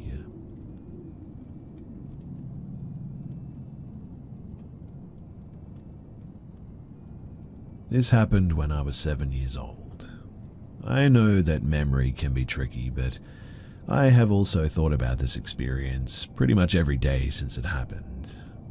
It's less important to me if this experience was real or not, and more important to me that whatever it was, it had a significant, long-lasting impact on my life. And the crazy thing is, it only lasted for a few seconds. So, it was the night before or early morning of January 25th, 1999. It was in Central California, and I only know the exact date because it was the only time it snowed here, in a really long time anyway. So you can still Google the newspaper articles about it. Anyway, basically what happened was, I woke up, sat up straight in bed, and crouching on the bed, one knee bent on the bed and one leg off the bed, was a typical grey alien. Large head, big black eyes. To me, the skin looked greenish grey and had an almost rubbery or just very smooth texture. No nose, slit for a mouth, no visible ears, and I remember it not wearing any clothing, it seemed. It just stared at me, and I just remember feeling sort of shocked, like not enough time to even feel terrified. That came the days, weeks, or months after. For whatever reason, I just sort of laid back down, turned on my side, put the covers over my head, and I guess I must have fallen asleep. Now, the whole next day, I was thankfully partially distracted by a rare snow day, but I also was very aware that I would not be able to go to sleep without feeling petrified for a very long time. I thought about telling my parents, but I just didn't have a word for, well, what I had seen. No reference for it. I didn't know what an alien or a grey was. For a lack of a better word, it was totally alien and just unknown to me. It wasn't until I was at my friend's house, whose dad was watching a sci-fi movie that had typical greys in it, that I learned to associate what I had seen with the word alien, and that they were at least real enough to be depicted on TV. And then, of course, that's when I started noticing them everywhere, in shows, movies, art, etc. I accept that this could have been a hallucination or a very vivid nightmare or whatever. Maybe I had seen them depicted on a TV before and my subconscious just picked up on it or something, but it is the single event that led to a lifelong obsession with aliens and unexplained phenomena. Sometimes I wonder if that was the whole point of that experience in the first place, or if that's a part of the reason why they appear to people, just so stories about them will continue to influence our culture, our mythos, and our spirituality. Whatever the case may be, I appreciate you guys hearing me out, and thanks for listening.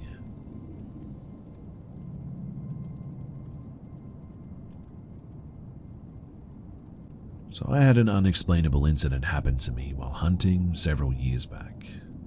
I was new to the area and drew my first antelope tag in an area known as the Red Desert, and I specifically scouted a remote location known as Bison Basin to hunt in.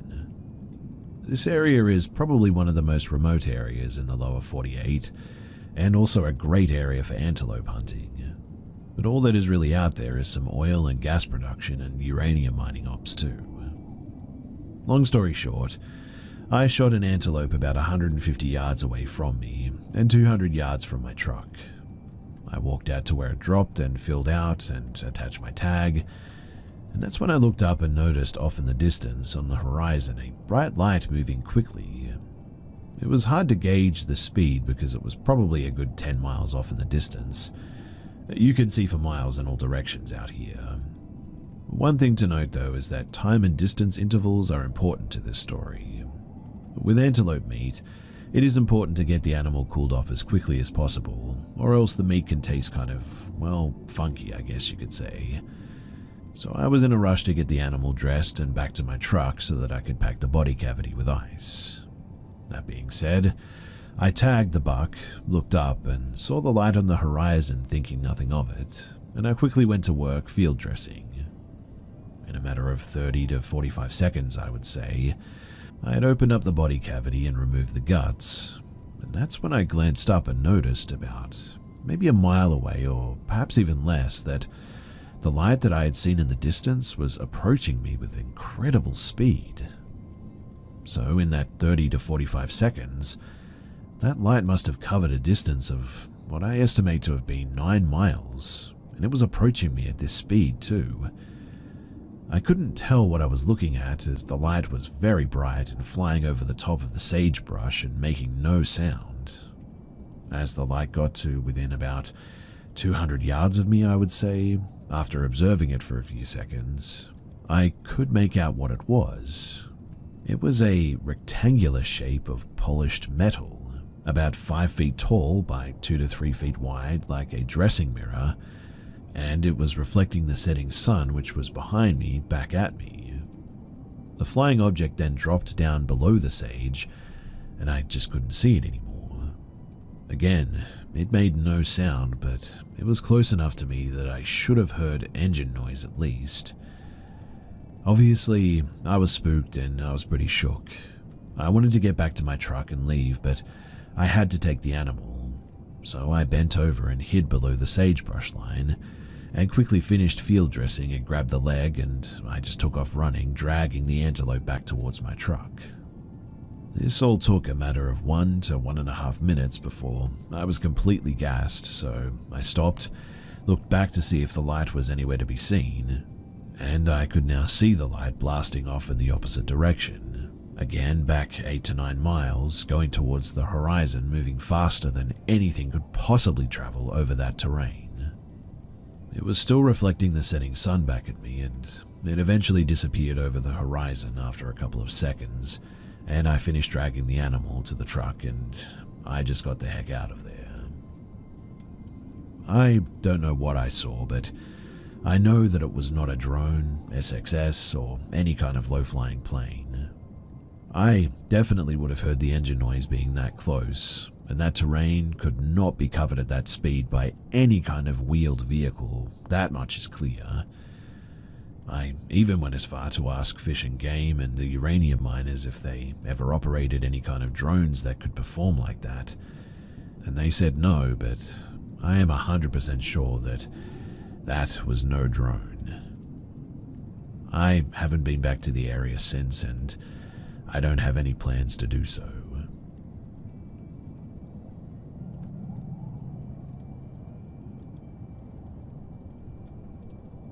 So my house is well known for being haunted, and there has been deaths, murders, etc. in my house. But tonight was definitely the straw that broke the camel's back.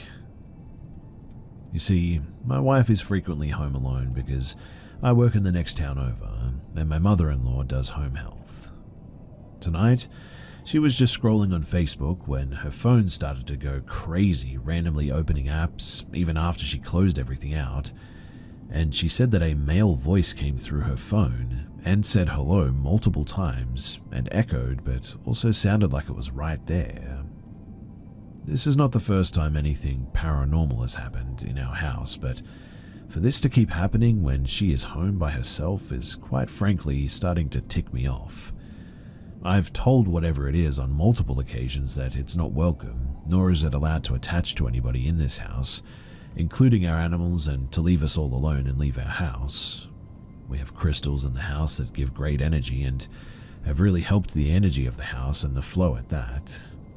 But it just seems like the paranormal activity is starting to ramp up again, and I'm beyond over it, because last night we were watching TV and watched a white object fly past our window when our window is way too tall for any average person, especially in our area of old people.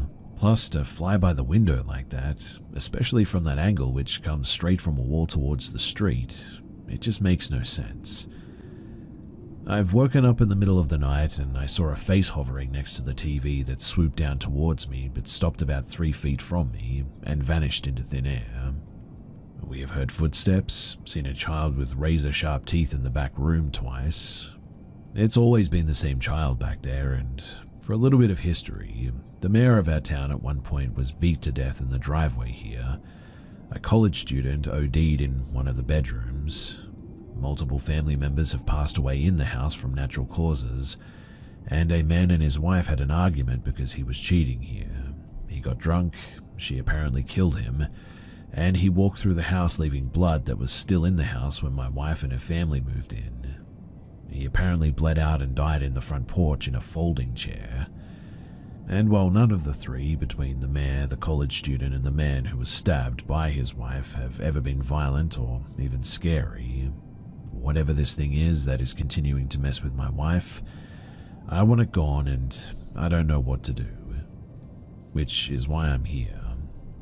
Can anyone tell me what this might be, and how to possibly get rid of it and banish it out of our house?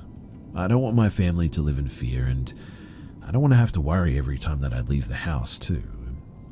I'm worried that something crazy is going to happen when I'm not there, and there's going to be nothing that I can do about it. So, any and all help is very much appreciated, and a huge thank you in advance.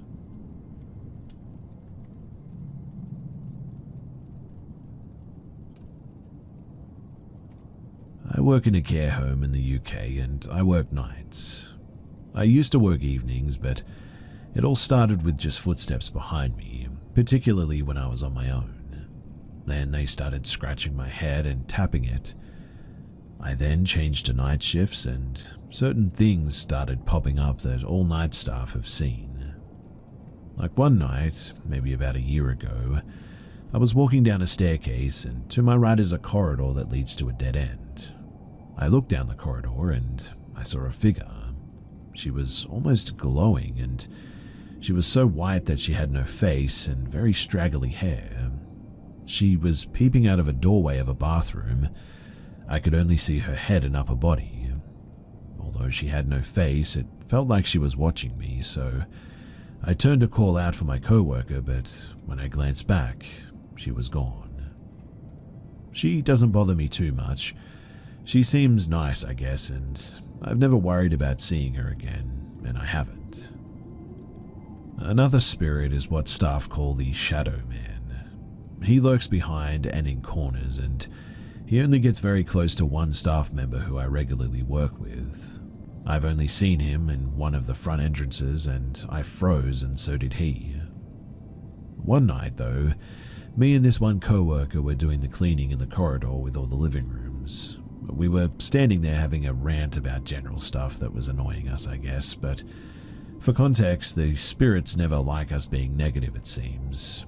And as we were ranting, all the living rooms started making really loud noises, all at once. I felt brave and told them to shut up. I turned away from the noise, and this one co-worker told me the Shadow Man was directly behind me. I didn't look, so I don't know if he was, but the noise quieted down because we'd stopped our discussion, but when we started up again, it started as well. Other sort of things happened too, where we would be hearing a man shout "help me" with no man around as we were in a corridor filled with ladies who were asleep. Another time would be when I was walking out of the kitchen and all of the cutlery started banging around. I run really quickly and refuse to be in that kitchen once it's dark outside. Another is the people we see sat in the chairs in our peripheral vision, but when we look, nobody's ever there.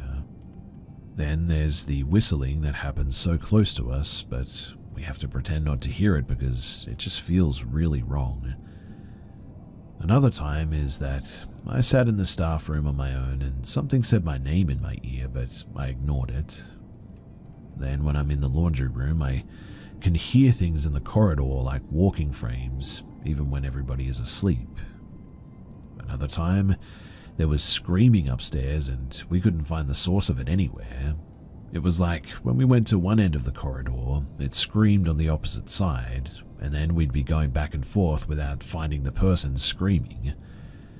On another shift, we sat in the staff room at around 5 a.m. and there was a walking stick sound in the corridor. We went out to see if anybody was there and awake, but they weren't. Another night, me and another co-worker are doing normal resident assistance. We're both working with one person. I suddenly start hearing banging noises, but my other co-worker couldn't hear it. At first I ignored it, after my co-worker said that she didn't hear anything, and summed it up to an overactive imagination. It then began getting louder though, and I turned to my co-worker and said someone must be breaking in or something. She told me to look out of the front window as there's a view to the main entrance there, but nobody was there. Again, I tried to ignore it. When we left this particular room, we decided to go up to the corridor, and then we passed the bathroom that I previously said that I saw a peeping woman from. The door was closed this night. Suddenly, the door starts banging really loudly and shaking. At that, we both ran back down the corridor as we were both scared. All alarms were on doors, so we knew that no residents were awake. And quite honestly, I still have no idea what is actually in that bathroom. Another night, I was on shift again walking down that same corridor with a staff member. We had done our hourly checks on all residents and suddenly start hearing on a loop, help me," over and over again in a woman's voice. At first we think it's a resident and instantly start checking rooms frantically, but nobody is awake. We can still hear the "help me" though. It was after checking rooms that we listened closely and neither of us actually recognized the voice. We didn't leave each other's side all night that night because it was pretty terrifying. Now, I left the care home temporarily about 3 months ago and I can go back at any point, but genuinely it is a terrifying place. I'm not very good at telling stories, and I'm sorry if this is a bit of a ramble of all things weird and creepy, but I've always wondered what is in the home and how aware they are of their surroundings. I don't like that they know my name, and they also seem to target night staff. That's a bit creepy, and I just really, really hope that nothing ever follows me home.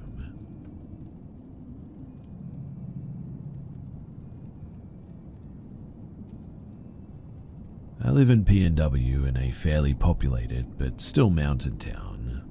I specifically live on 425 feet of riverfront.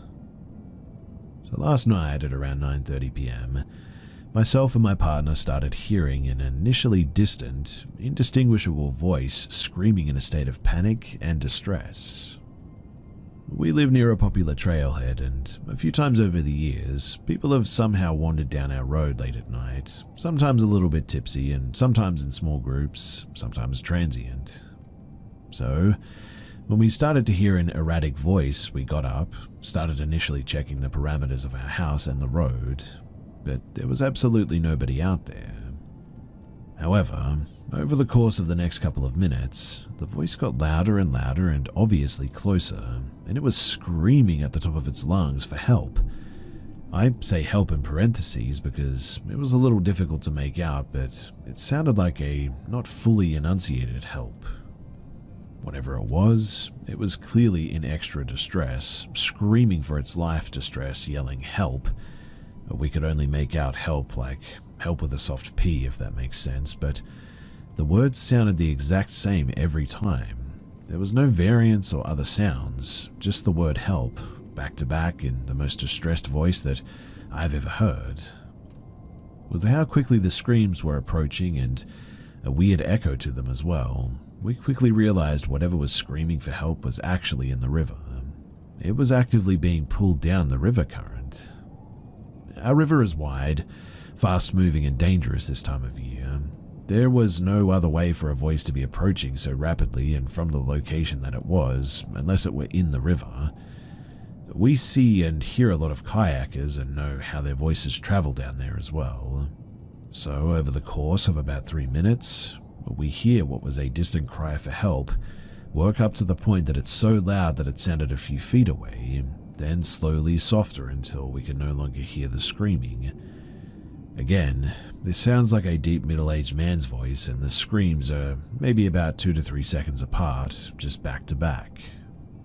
At first, we tried to convince ourselves that it was an animal. We do see a lot of wildlife here after all. A herd of elk practically lives on our property, and we see bears and wildcats too. We initially thought maybe a young elk fell in the river, but no. We googled just about every animal distress call, scream, fight sounds, etc., anything really, and nothing even came close. I've always heard that coyotes can scream like people, but it was definitely not an older man. I've heard bears can yelp deep, however, they have absolutely no definition to their calls, and elk are way more high-pitched, and same for all local wildcats. Even the birds of prey and ravens that can mimic sounds cannot sound like this voice did. Initially, I called the non-emergency line because I wanted to convince myself that it was an animal. However, they quickly patched me over to 911 and said that I was apparently the third call for the same thing. So apparently the voice was strange and concerning enough that my even more wilderness-raised and savvy neighbors, they were concerned, and the police department took it very seriously. Then, the more that I thought and thought about it, I started to think that if I was in a freezing river fighting for my life screaming for help, I might not yell as clearly as possible, due to the pure state of panic, distress, and attempt to stay afloat. The more I thought about it, the more I was sure that it was a person though. 911 sent out 2 police officers. They were extremely nice and they took the call very seriously, but with just 2 of them, all they had were flashlights and a chainsaw, and they kinda just walked down to a few spots at the river and peeked around a bit. When our city has a genuine suspicion of a person in the river or a lost hiker, they send search and rescue and the helicopter, but they didn't do this night. I told my partner that I wouldn't be surprised if the next morning when it's daylight, somebody finds a body at that river spot. But it's getting later in the morning and I've kept my eye on the police scanner and the local media as well, and I just haven't seen anything. Now I'm back to really hoping that it was just a wild animal, but tell me, does anyone know of a wild animal that could sound like that? what are the chances if this was a human man that he pulled himself out somewhere down the line and got some help, or do we think that it's just a matter of time until someone reports him missing or we find a body down the river? Also, just a minor update is that within the last 15 minutes, a helicopter has begun tracing up and down the river and circling at an area a ways past my house. So I'm feeling a little bit discouraged that it likely was actually a human. That being said, I haven't seen anything on any social media, and usually my local police post updates about stuff like this, if it was a human, very quickly. Also, the locals usually buzz about things like this on social media, and I haven't seen anything posted yet. I'm not sure what's going on at the moment, but this whole situation is, well, pretty creepy to say the least.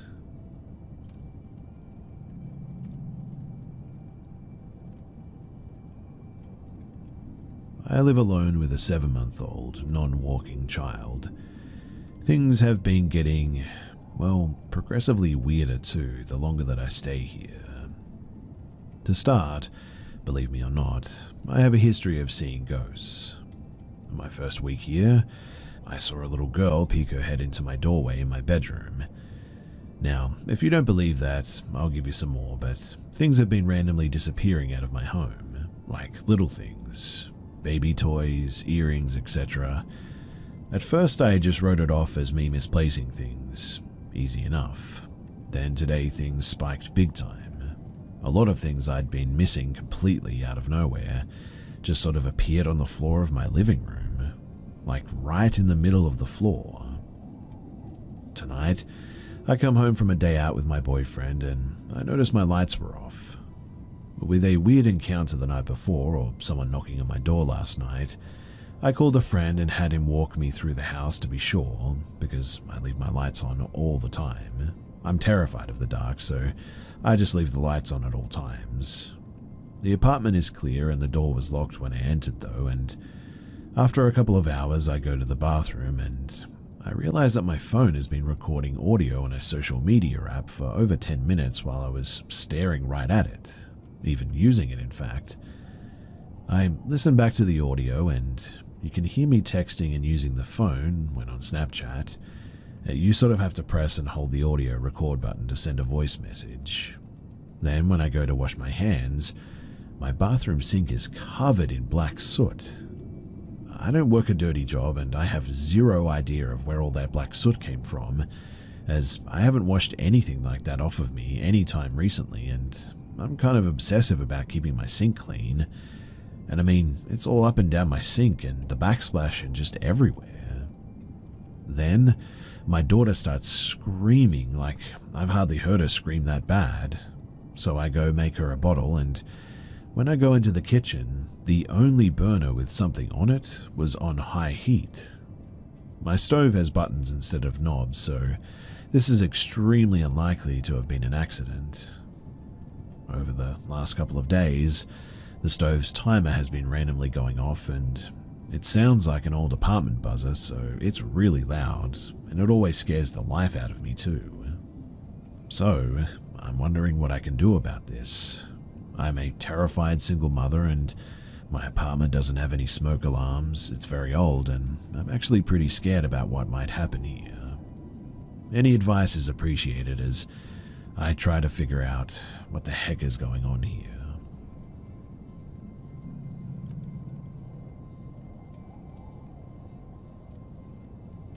I've recently moved back to my hometown of McLaren Vale in South Australia, after a decade away.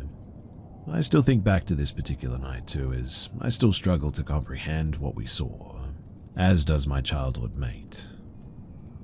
So, in November of 2011, I drove to pick up my friend for a sleepover. I had just recently gotten my P-plates and we reveled in the newfound freedom. At approximately 8 p.m, we were driving back toward McLaren Vale of Main South Road, turning left, and just as we started along the road near CPB compound, I stopped dead in the middle of the road. I couldn't believe my eyes, in fact. My friend was typing away on her iPhone and I stuttered, "Mate, what is that?" She didn't look up, and I hit her in a panic with my arm, and annoyed, she broke her concentration and looked up to human me. She went pale. Her little voice squeaked, only managing a whisper through her fear. "Dude, what is that?" There, crouched down about 10 feet in front of my hatchback, was a pale, thin thing. "Is that a kangaroo that's been hit?" I tried to reason. No, definitely not. It was tall, at least 6 foot, along being bent up. This thing was hunched over, thin arms and legs, a torso like a human, its skin pale, near blue-grey, translucent almost. Its bones were completely visible through its paper-thin flesh. We could see every single rib, in fact. Its head was bare except for its black eyes, void black. They didn't reflect any light from the car headlights, too. No nose, just 2 holes, no lips but a wide gaping mouth, and when it opened to hiss or snarl, about 50 to 100 ape-like sharp teeth seemed to point out from its mouth, pointed like daggers. Its hands were sort of human, long, almost black on the ends of its fingers. Human feet, but absolute talons where the toes should have been. Being 2 teenage girls, we were absolutely terrified, frozen still in our tracks. My hands gripped the steering wheel, unsure whether to go forward or back. My friend began to panic. This thing, though, just stared us down, growling, opening and closing its mouth over and over, almost like it was warning us not to do anything stupid. We must have sat there locked eyes with this thing for at least 2 minutes. It then stepped to the left of us. I decided to slowly crawl to the right and move around it. My friend almost jumped into my lap as I tried to calm her down while steering the car around this thing. It bared its teeth as we inched closer. It looked into the car as we came up right beside it, and it looked absolutely rageful, like it hated us. It slowly crawled on all fours like a human would toward the bush, and we watched it as it disappeared just into the darkness, and we didn't see it again. We sped home as fast as we could in my little car, and when we got home, my parents didn't believe us, obviously, despite how terrified we were. They assumed that we must have been smoking or something and just saw something else. But I brought this up with my friend during lockdowns during 2021. I think I had compartmentalized it as a dream to cope or something, but she instantly reiterated word for word what we both saw. I've been trying to find other stories from people regarding sightings. In 2021, I posted on a paranormal forum, but I can't find it anywhere. However, I did get a few people respond, saying one guy had seen something similar in McLaren Vale, the same location as our encounter, and another lady said that she had been stalked in a public toilet, mocked the voice of her mother apparently, by something she believes to have been a skinwalker in Renmark. Obviously, I cannot confirm these things, but if anyone has had any similar encounters or you know something about what it could have been, please do reach out to me because I would genuinely love to know after all these years.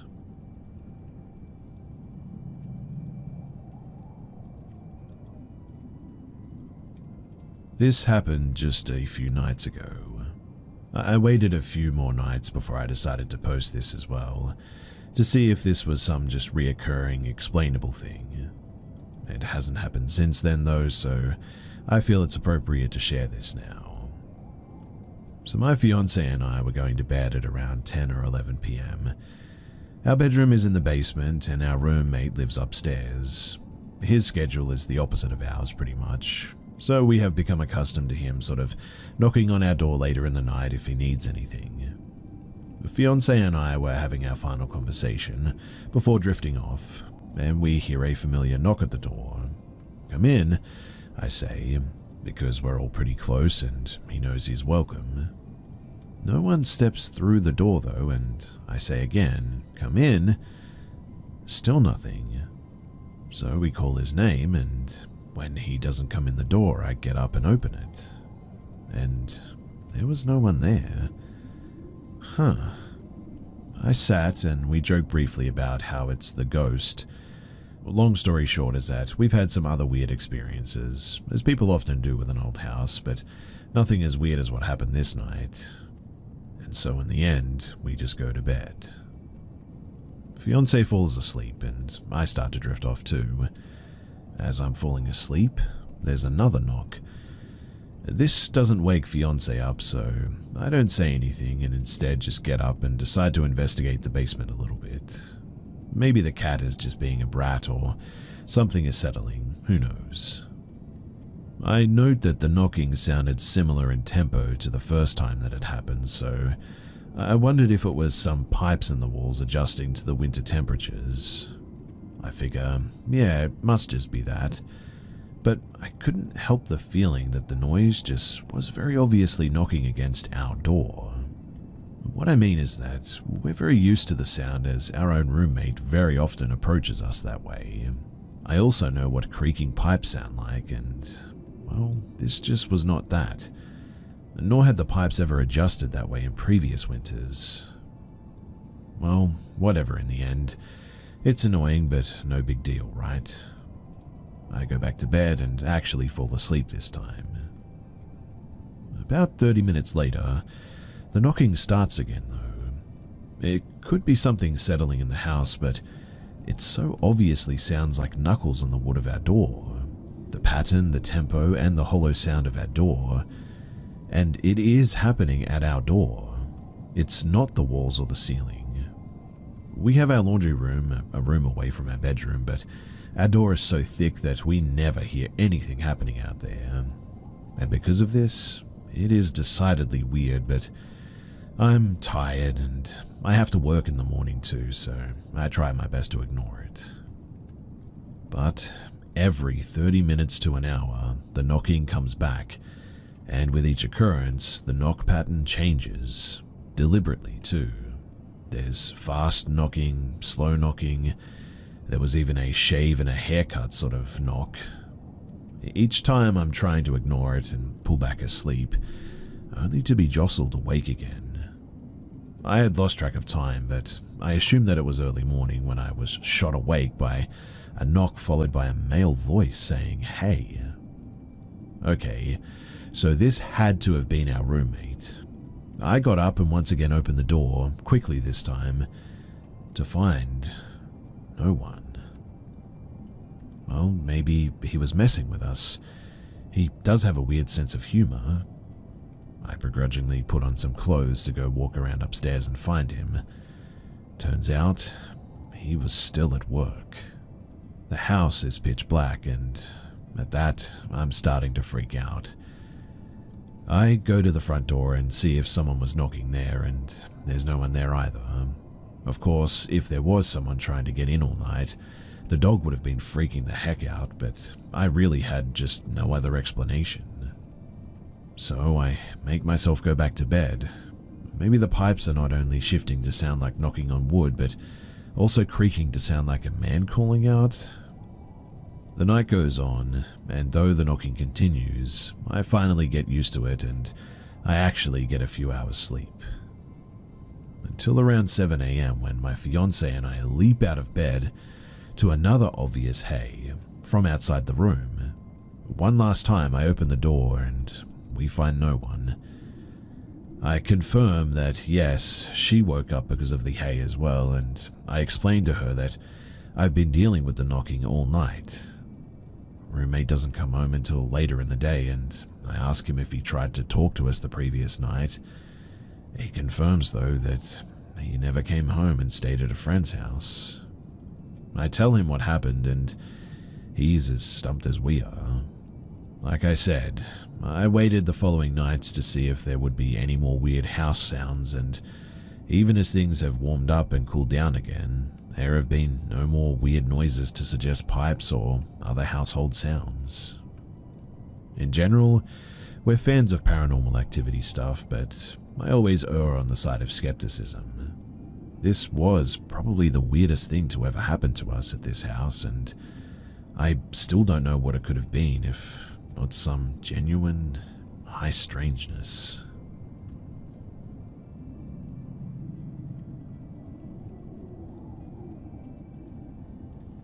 So I was going about my usual hunting trip, turkey shooting. I had a stand set up in a good spot where the turkeys went to rest during the night. I sat posted there for like several hours, I think, only breaking focus to relieve myself or eat. Night comes and I eventually hear noises coming from a small meadow area where the turkeys are usually found. I should probably mention here that I use a bow during night hunting as I find it more peaceful and more productive. Anyway, I made aim and was about to release, but suddenly something in the back of my head told me to put down my bow and stay still. A feeling of just what I can only describe as pure fear and adrenaline hit me, and I really didn't know why. I mean, it was just a turkey, right?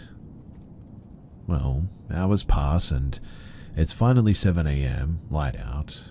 I get down, get to my truck, and peel out of there like my life depended on it. Well, a few days later, a news report comes out on my local paper that a man had been kidnapped, violated, and killed a 20-year-old hiker in those very woods at the same day that I was there, not even 30 minutes after I left.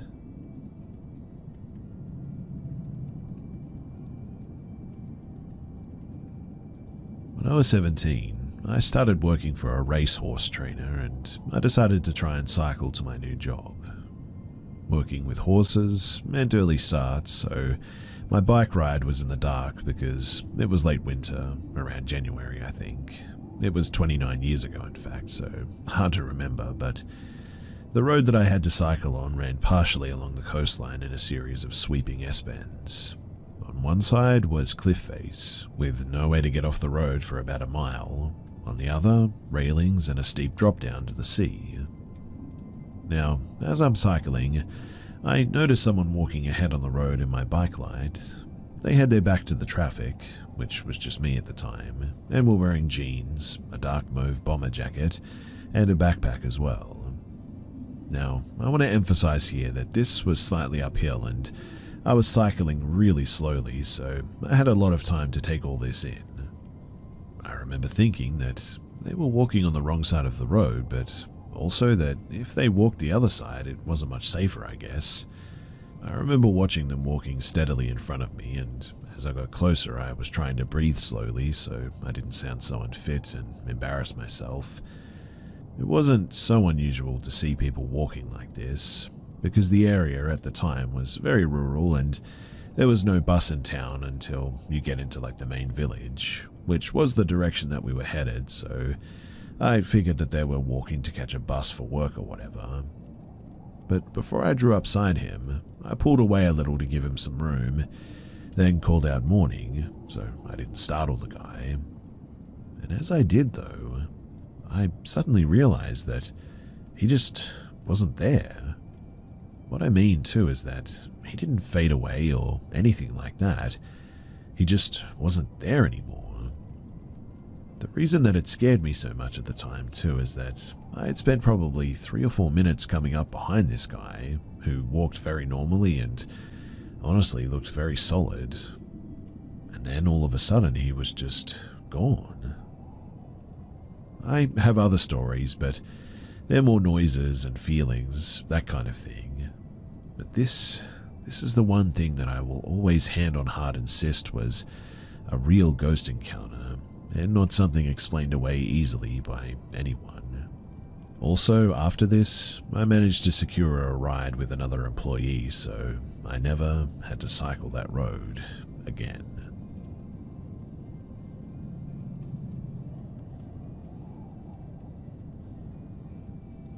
My mum, stepdad, and I have lived in our house for around 15 years. I'm 21. Mum says that I've had a presence attached to me since I was a baby, and honestly, that does track, because there is a very obvious presence attached to me, even still in our house, that just sort of lurks in my room. None of that really bothers me too much, nor do the noises, things we've seen in the corner of our eyes, stuff that's moved, or eerie feelings that we've gotten in our time there. But this morning, something new and a whole different level of terrifying happened. My mum left for work at 5:30. I heard her pull out of the driveway. Then at 6, the garbage man came and my dog freaked out. He was in the living room and I was laying in bed, down the hall, waiting for him to just calm down a bit. Then I heard a woman say his name very clearly, loudly and concisely. He kept barking and I perked up at this, thinking that either my mum was still home or I was hearing things. I just brushed it off when I then heard her again. She said, "Be quiet." And sure enough, my dog stopped barking. I texted my mum to make sure that she wasn't actually home, and she told me that she had been gone for 30 minutes, as I expected.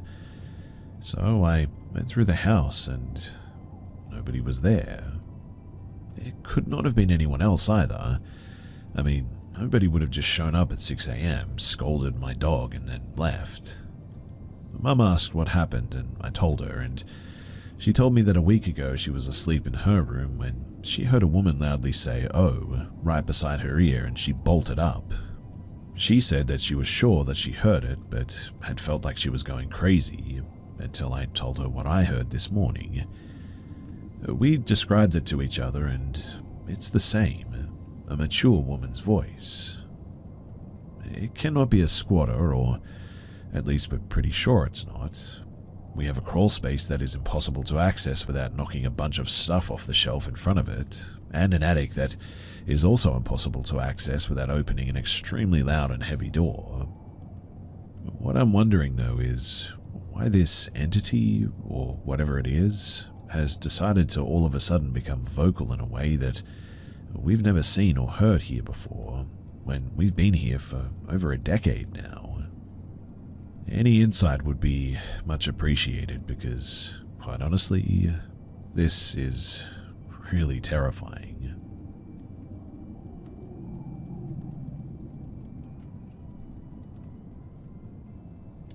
The house that I grew up in, the same one that my parents and one of my brothers live in to this day, is very active with, well, what we call benevolent spirits. For some quick context, I grew up sharing a house with 2 female spirits. I've felt their energy, I guess you could say, had encounters, and I still notice them lingering around when I go to visit my parents to this day.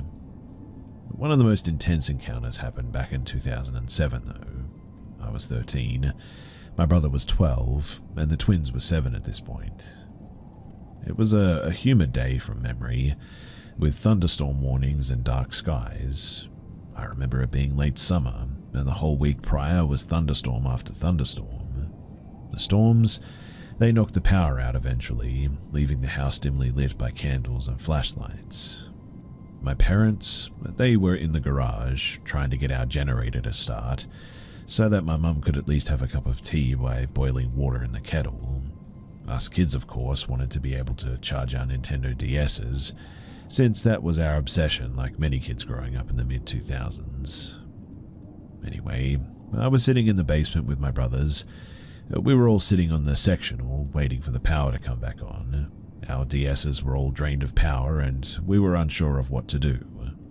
My brother Chad, he mentioned to me that he wanted to grab something from up in our bedroom that we shared, but didn't want to go up alone. I knew that he was afraid of the dark, so I didn't bother to question him anymore. We climbed the stairs from the basement, walked through the tiled hallway that connects to the kitchen, and then turned left to face the stairs going to the second floor. It was only 10 or so steps, not a very steep or strenuous climb to make by any means. There was just pitch black in front of us, but suddenly a deep, foreboding feeling just ran right through me. I always felt in tune with my intuitions, and I tried my best to listen to them. But this time, things just suddenly happened before I could do anything else. With our flashlight still pointing up the stairs, lightning flashed and illuminated the hallway.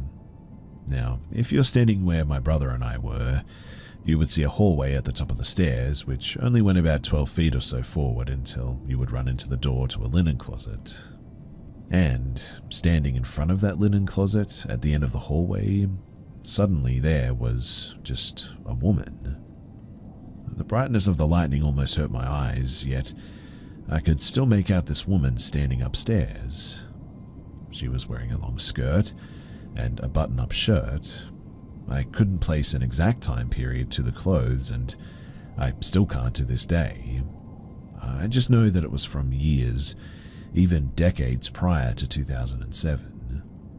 This figure was not facing us. She was sort of staring off to the left of the hall, towards my other brother's room. I can remember this intense feeling of fear suddenly. Now I think it was because we had no idea an apparition of a woman would appear before us, not because this spirit was evil or anything. But after what felt like a minute, Chad and I bolted towards the living room, hopping onto the couch, and we just sat there, wide-eyed and probably staring into nothing, trying to piece together what we just saw. Luckily, nothing paranormal or strange happened for the rest of that evening. We just went back downstairs, played our Nintendo Wii, hoping to forget what we saw as the generator came back on. But I remember wondering who that apparition exactly was. She was much younger than the other lady, who we named Tara. And from then on, I realized that it wasn't just Tara in our home. This woman would make more appearances in the future, and I guess, luckily for us, she would be friendly for the most part in those situations.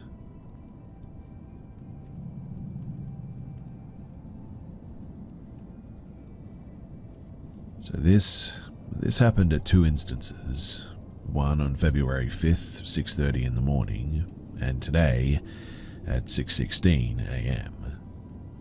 So I'll start the first time that it actually happened. I went to the laundry room to put on a load of washing, and only the lights were on in the laundry room, and the light in my room, which illuminated a bit of the hallway, was there as well.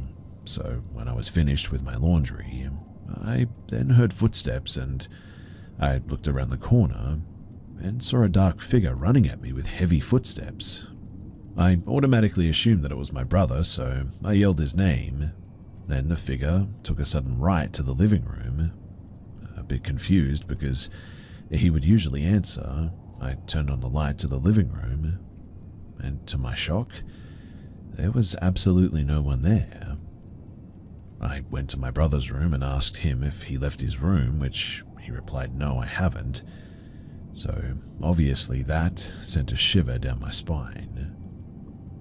Today, at around 6:15, still in my bed, I opened my eyes and I saw my younger brother standing next to my closet holding his tablet, not facing towards me, just whole body was pointing at my closet.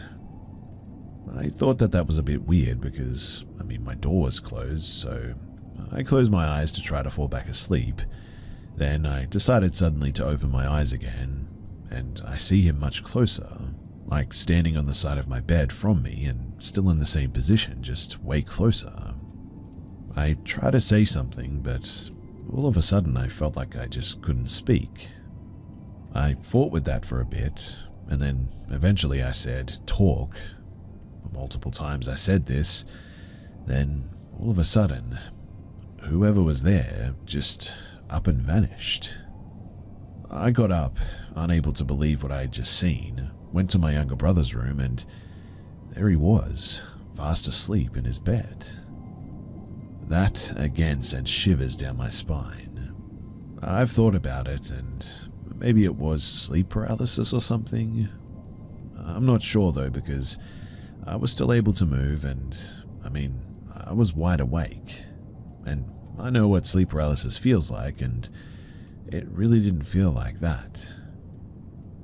In any case, I have no idea what to do about all of this, so if you've got any advice for me, then please do let me know.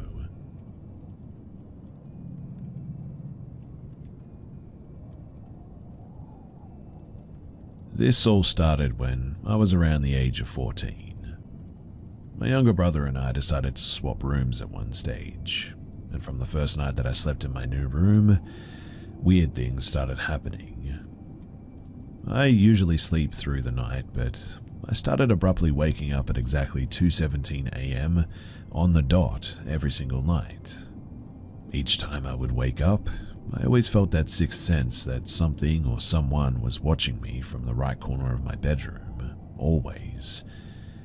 I've felt good energy from, well, spirits or whatever you want to call them before, when family members have passed, but this was something different. It seemed invasive, intimidating, and I was freaked out that whatever this was could see me, but I couldn't see it. What's weird too was when I slept at my mum's house, I never woke up at 2:17, only at my dad's house. Then small occurrences started to happen too.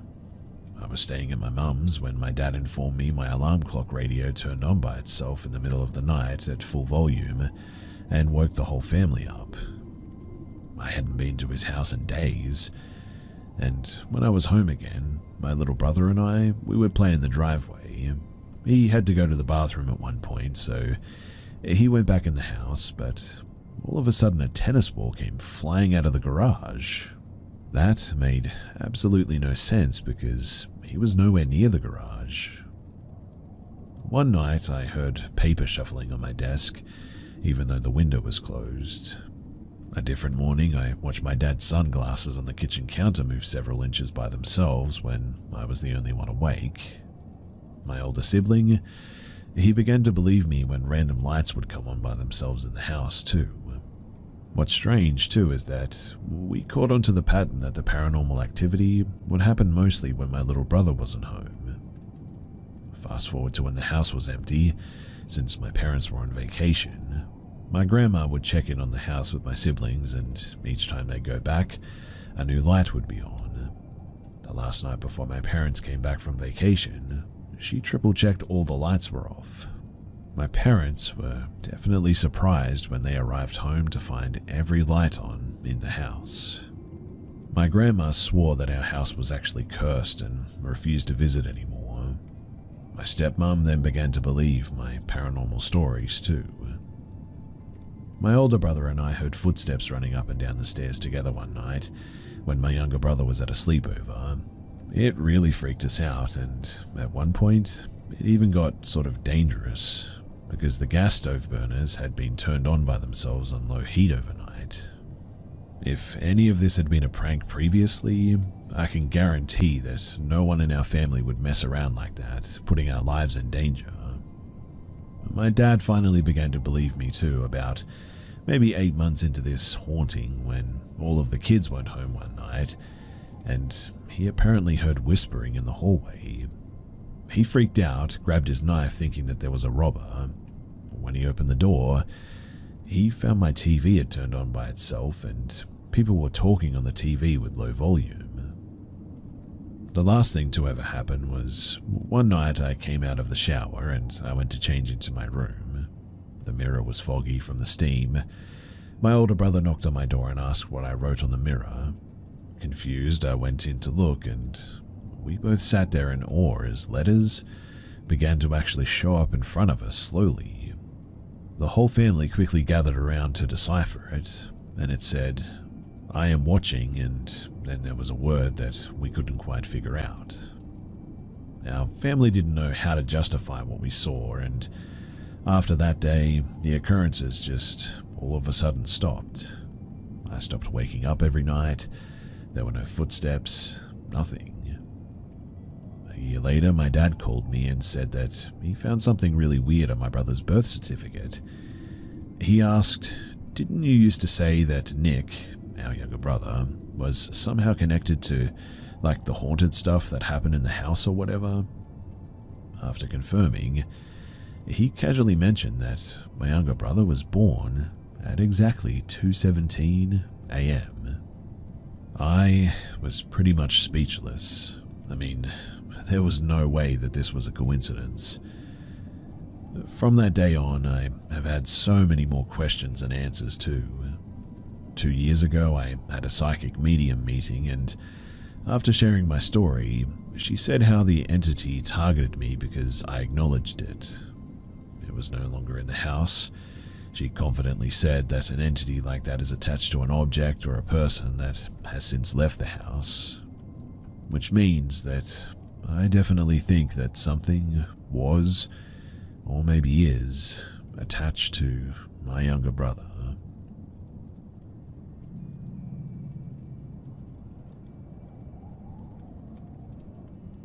So, a few weeks back, I shared a story about potentially being watched by someone that was lurking outside of my house.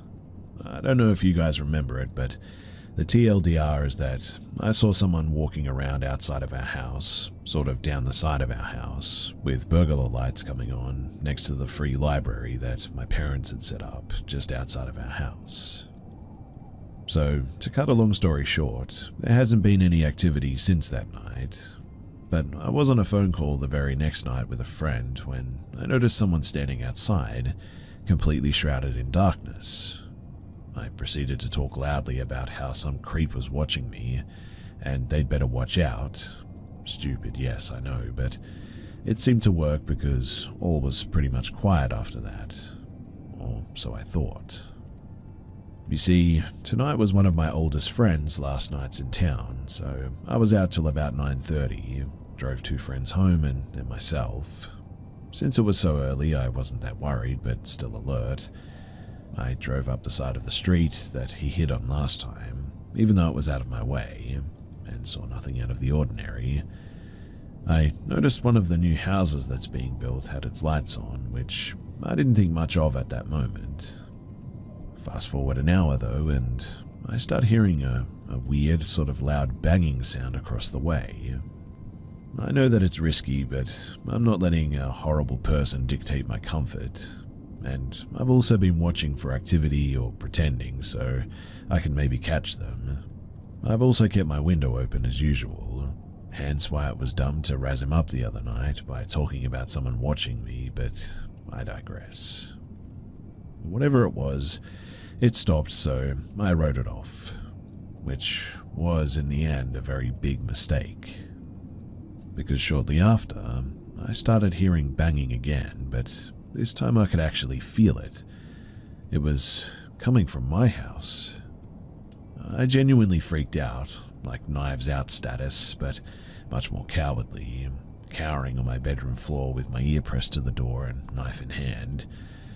It was a strange hollow sound that didn't seem like the front door, and in the end it wasn't. I once again called 911 describing what was happening and thinking that they probably are going to write it off because I sort of sounded crazy. I still feel in shock because, this only just happened, but thankfully the kind dude on the line definitely took me seriously and said someone would be on their way. For the record too, the police department is like a 3-minute drive from my house. I ended up tiptoeing downstairs to see and once again felt my heart stop.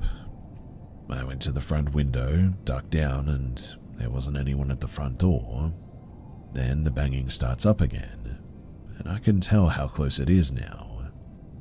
I go to the side window that overlooks the garage, and that was when I saw him, dressed in black, hood pulled far over his face, banging wildly on the garage door with a crowbar.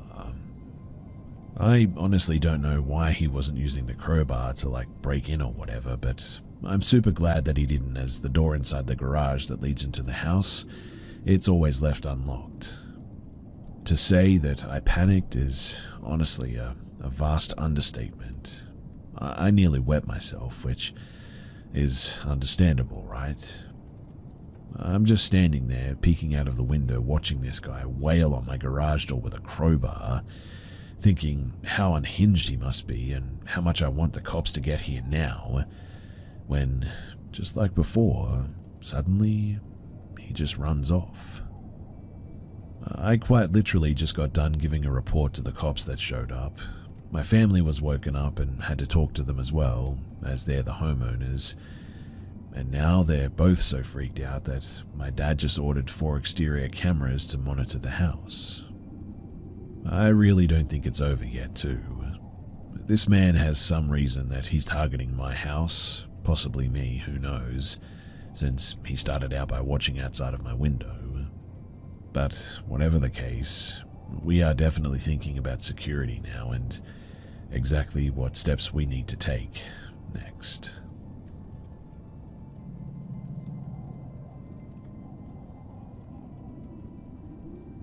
So, I'm coming here for some advice because I feel some sort of dreadful presence in my house, specifically in my kitchen and living room, but they aren't separated.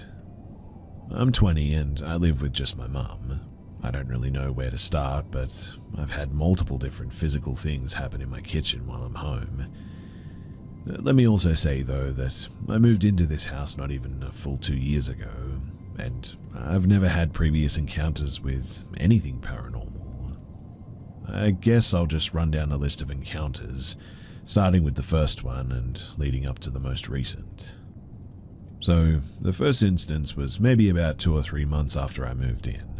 My mum, whose bedroom is on the first floor, said that she woke up at about 3 a.m. to wind chimes making noise in our kitchen. She walked out there and actually also saw them moving. My mum loves wind chimes, and before this she always had some inside, but we took them down after this because there was no wind. The second instance was, this was the first event I actually saw with my own eyes. Last winter, maybe around November of 2022, I was sitting with my ex-girlfriend on the couch watching TV in the living room. We had been there for maybe 35 to 45 minutes when, out of nowhere, my lunchbox flies off of the top of the refrigerator and lands on the floor about 5 feet in front of it. I paused the show and was absolutely freaked out since the only people home at that time were me and her, so I picked it up and put it back on top of the fridge. My ex was already freaked out, so we both just went upstairs. I'm not sure if this is important or not too, but afterwards I told my sister, who is well versed with pagan witchcraft practices, to read tarot cards regarding this situation. A few times she pulled cards with cats playing on them. She told me the spirit is likely a dead pet that wants someone to play with. She also did some sort of a sage ritual at this time as well. Again, I don't know if it's helpful or not, or if it's related or whatever, but I just thought that I should throw that in. Now, the third incident, and this happened 2 days ago, and this was the second thing I actually saw with my own eyes. I have a home gym, and sometimes I'll work out after work, and 2 days ago I was home alone, just working out in the basement. And when I finished, I walked upstairs to the kitchen to make my protein drink and eat some strawberries. There was the creepy feeling as always in that room, but I try to ignore it. I was standing at the kitchen sink, rinsing off strawberries and eating them, and I looked up out of the window that's behind the sink.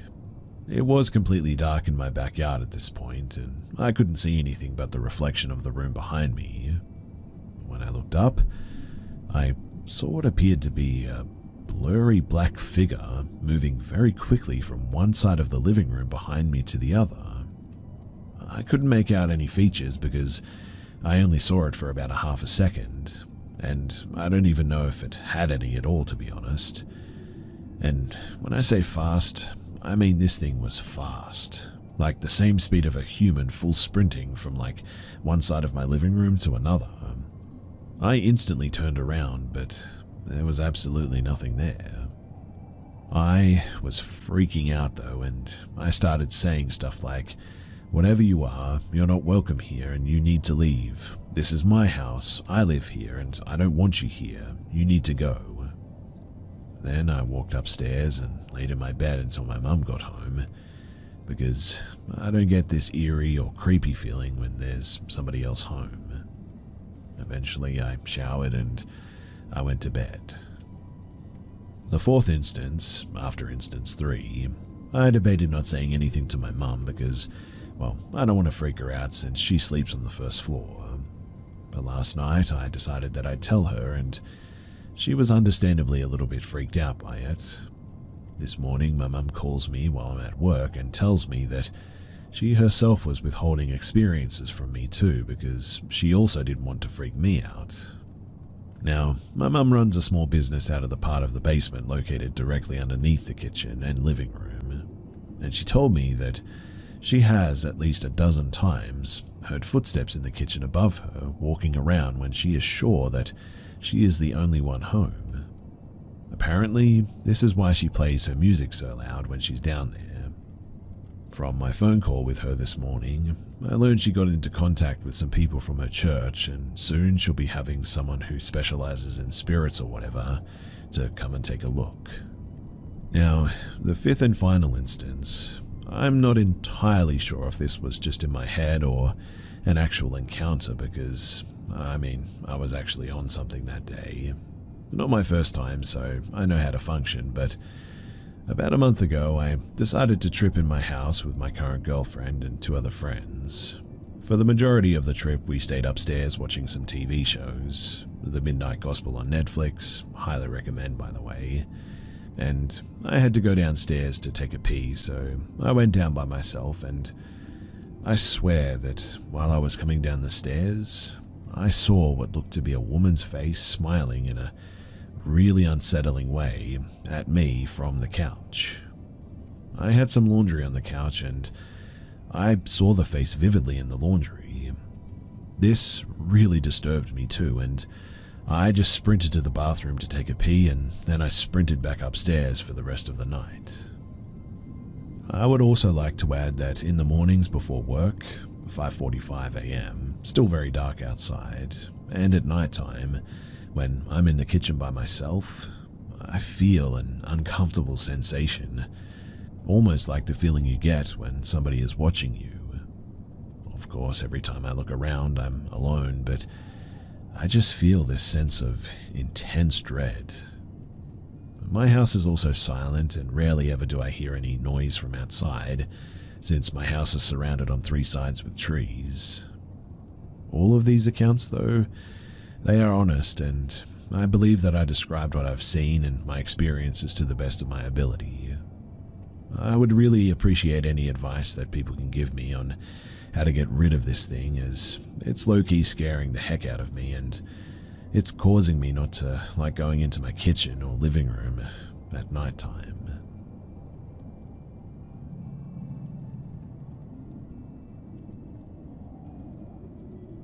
Back in October of 2004, I lost a cousin that I was close to due to an accidental overdose. His brother Mick and I are even closer because we are close to the same age, and we pretty much were raised in the same house as brother and sister as well. One day in February of 2005, Mick called me and he sounded very upset about a phone call that he had received. So I told him to come to my house so that I could figure out what he was talking about. When he got out of his car, he was as white as a sheet and shaking. This is what he told me when he was finally able to calm down. He said that he was driving when his phone rang. It was one of his parents calling from their house. Since he was driving, he let the call go to voicemail and pulled over to call them back, not bothering to listen to the voicemail. He said that his dad answered the phone, and both his parents denied even calling him in the first place, even though Mick's caller ID clearly indicated that someone else in the house had called him when the voicemail was recorded. After hanging up with his parents, Mick decided to see what the voicemail had to say. After he listened to it, that's when he called me in a panic. He refused to tell me anything about the voicemail. Instead, he just queued it up and shoved the phone up to my ear so that I could hear it for myself. And I will never forget that voicemail. I felt the color drain from my face, and I felt like I was going to pass out. I distinctly heard my cousin, who had been dead for nearly 4 months at this point, say, "It's me, I'm here, and I need your help." My cousin also had a very unusual cadence and sound to his speech. It was unmistakably him leaving a voicemail from his parents' home phone number where he accidentally overdosed and lost his life. But he seemed scared or worried or something. Unfortunately, 11 years later, there was a house fire that destroyed everything in the house, including that voicemail that we had pulled off of Mick's phone and saved on a computer. But that voicemail, it changed my life drastically, and my cousin and I dove into researching the paranormal ever since then. I really wish that I still had that voicemail recording too. And while that's not proof positive for a lot of other people, and I know that there are skeptics who aren't going to believe my experience, I wanted to share why I became an investigator in the first place. And also I'm wondering if any of you guys are into the paranormal, and why did you guys get into it? I would love to hear about your experiences as well, if you'd be willing to share.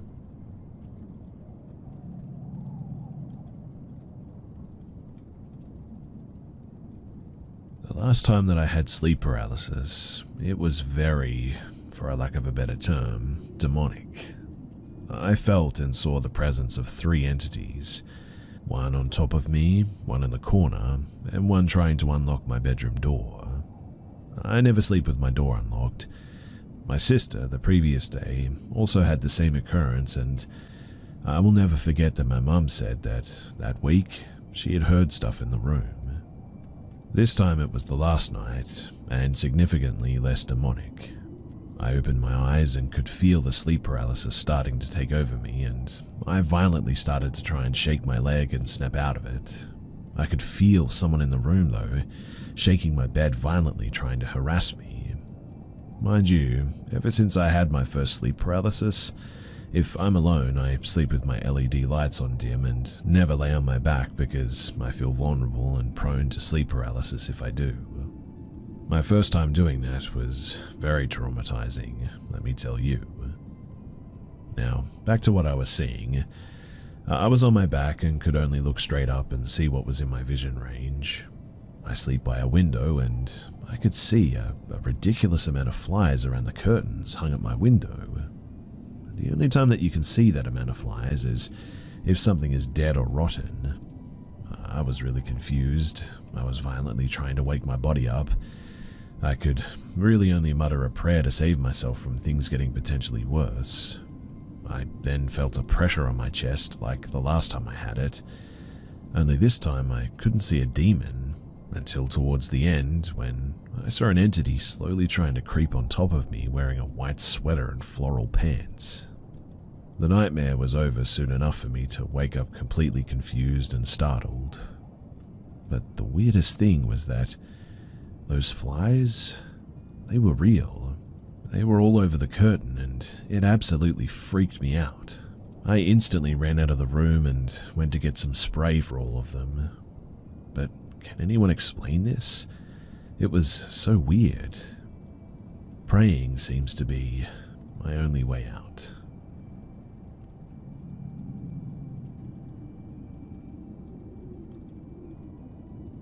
I would generally consider myself a skeptic.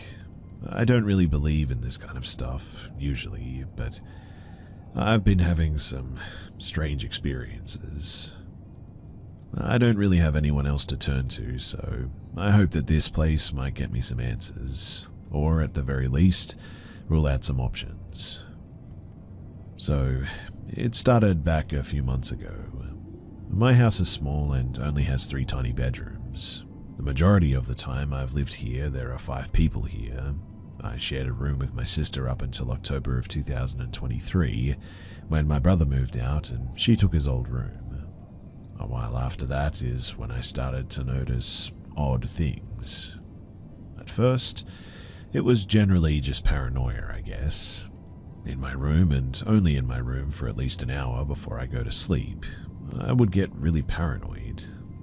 It could be a feeling of being watched or sort of being hyper aware of noises, but I would just be really anxious. Then things picked up a bit. I started to feel something hovering over my ear, never seeing anything but feeling it deeply. That sort of tickle when somebody whispers to you. Like that, but just hovering over my ear. This only ever happened to my right ear as well, which was strange.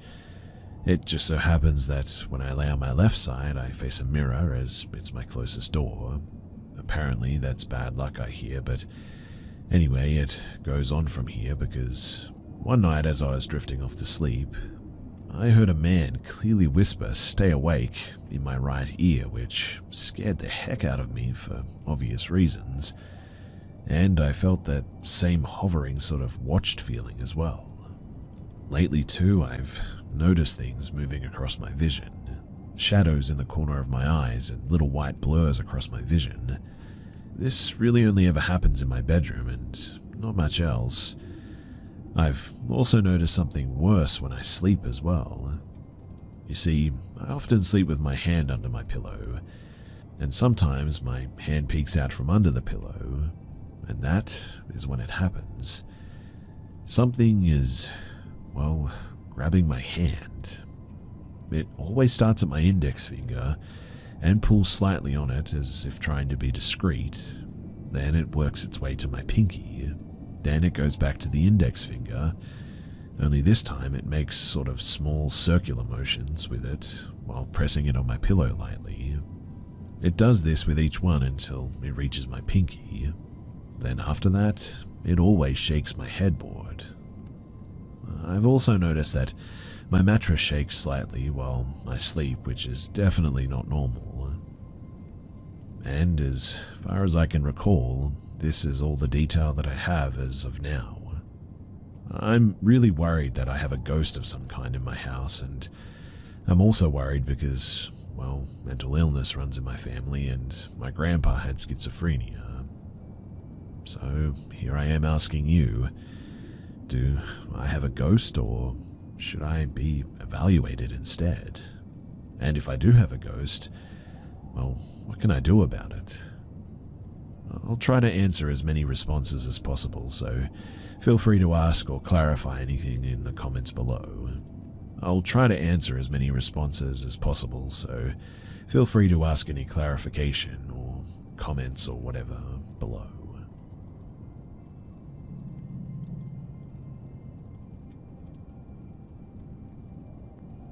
So I grew up on a farm in Max Creek, Missouri, literally in the middle of nowhere. My mum and my dad, they always told me about this old farm called the Arnholtz Farm, and that it was supposedly haunted.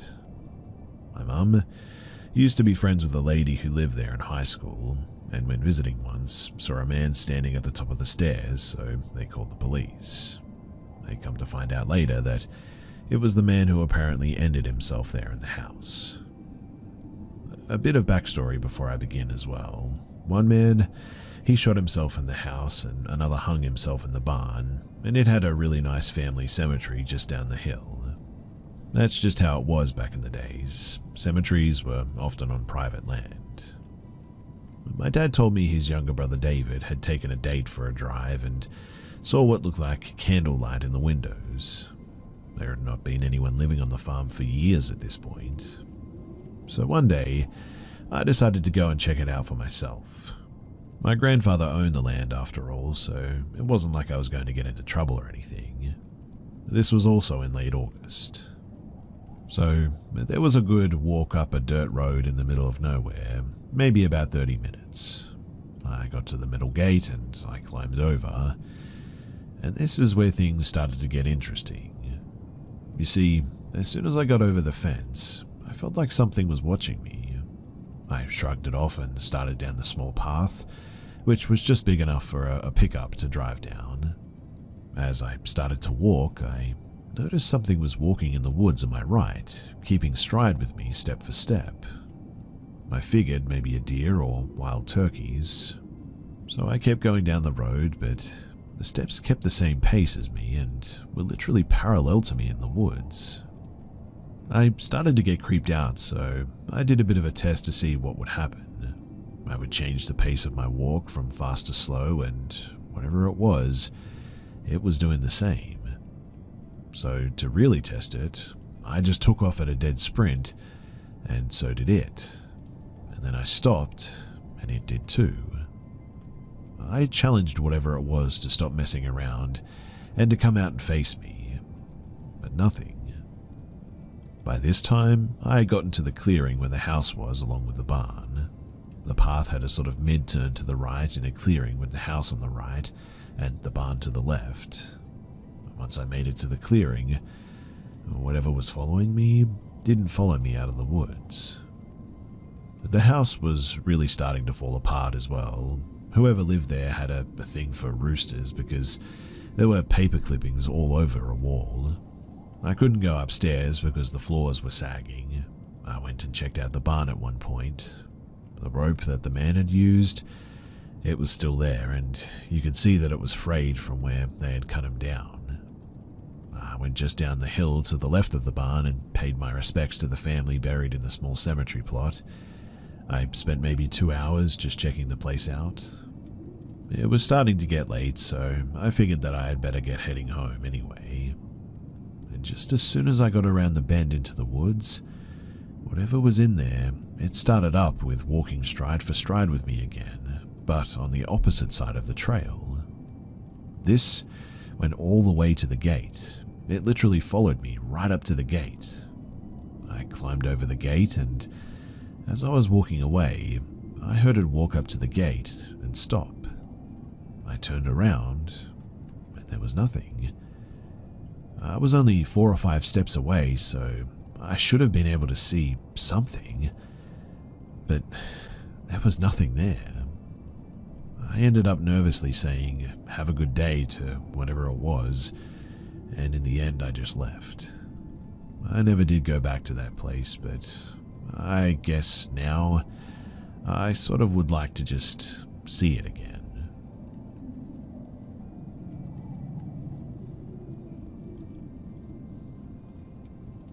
So, my mum and I were visiting my family and staying in a cabin at my uncle's ranch.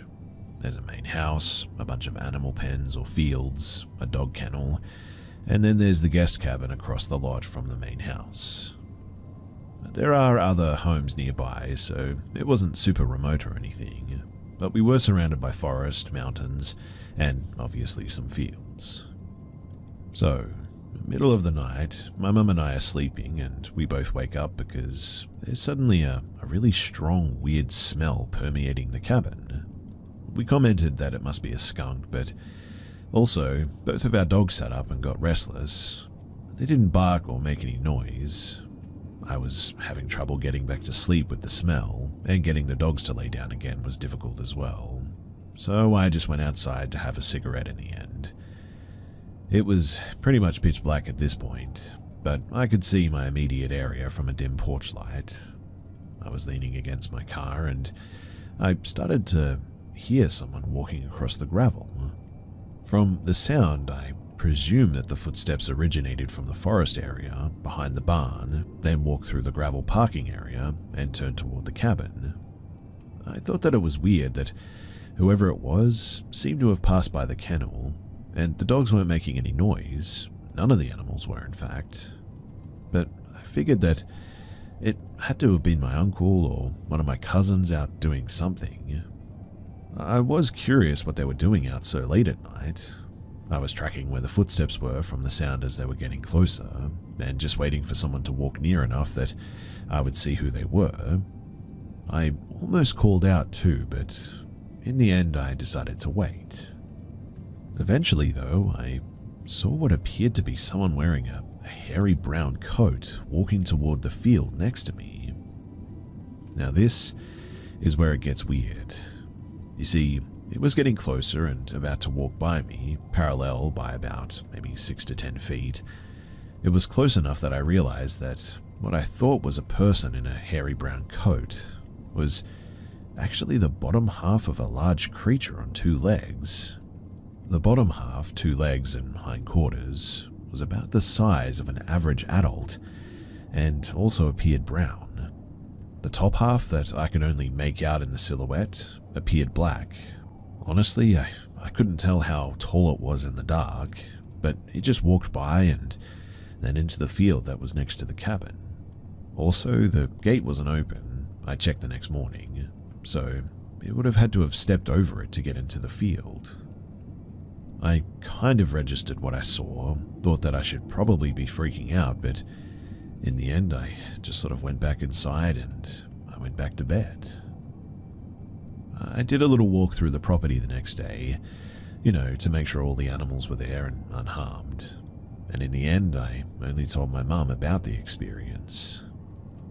We ended up coming back the next month, and she told my aunt and uncle about it then. I fully expected them to make fun of me for talking about Bigfoot, but my aunt, she just asked for some clarification and said that her sister had told them about seeing something similar, which honestly only made things 10 times freakier.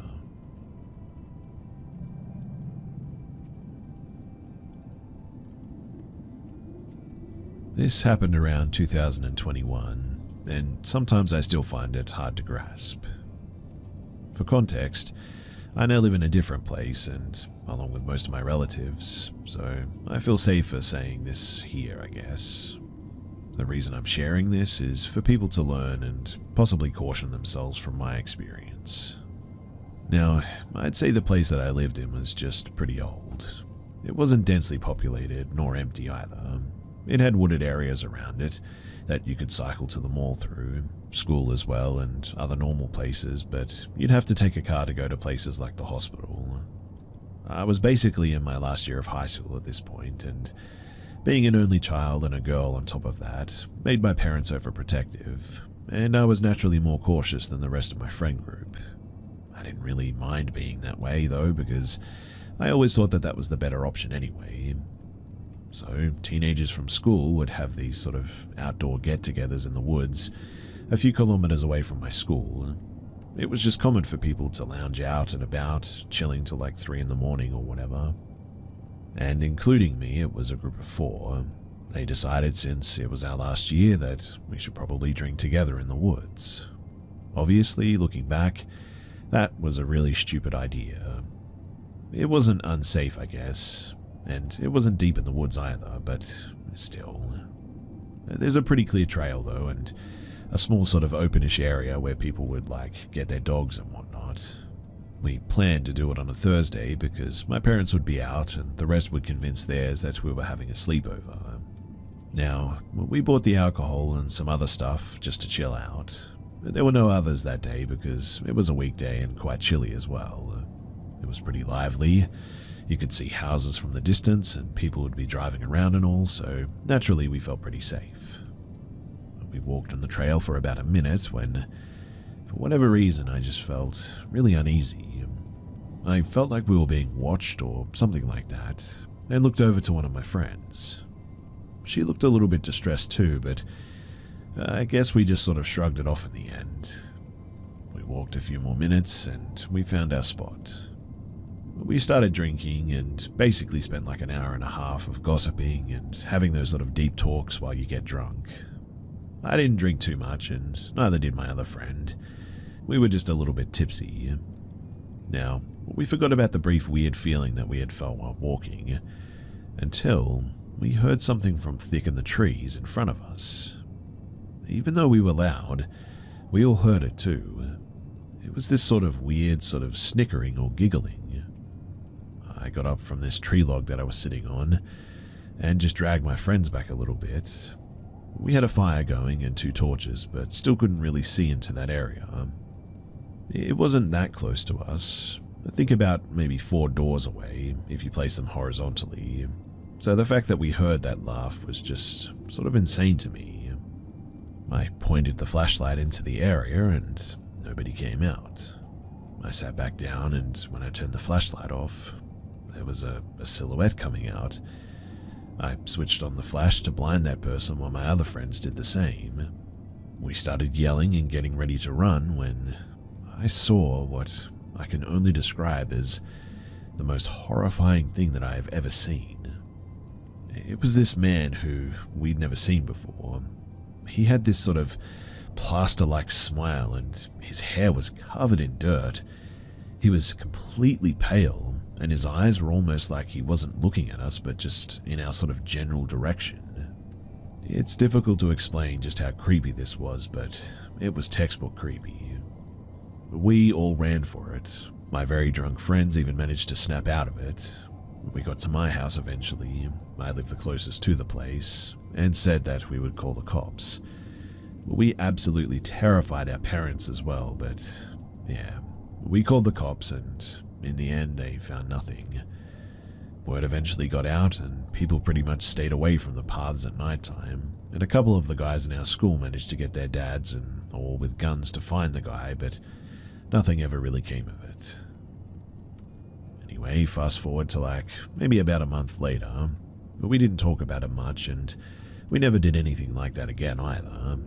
I got a pocket knife and some pepper spray to keep on me at that point as well. I went home after school and I was exhausted this day, so I decided to take a nap in the end. My dad was at work and my mum was visiting her sister. But I suddenly woke up to this weird sound. We had a one-story and the walls were not too thick, so you could hear things all the time.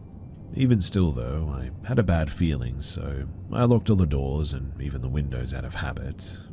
Still, fearing for the worst, I also locked my room door and kind of looked out my window. There was nothing at this point. I grabbed a bat and my phone, heading out of my room. I looked at all the doors and everything was locked. But there was this weird, shuffling outside of my house, and I looked through the windows of my living room, and I kid you not, it was the same dude from the woods.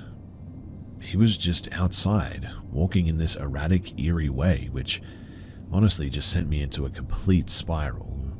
He somehow saw me and started saying hi there very loudly. I called the police, and after that I told him to get lost. After he started saying my name and all my friends' names as well. The police, they eventually got here, and they actually got him this time. They questioned him, and he had no history of mental illness or anything. He had no clinical disorder, and after enough questioning, he finally confessed to liking young women. He is apparently in jail now for other related reasons, but he'll probably get out in a couple of years, and to be honest, I'm kind of worried about that. Especially because he was guilty of attempted sexual assault and harassment. And the worst part is, that's all I know about.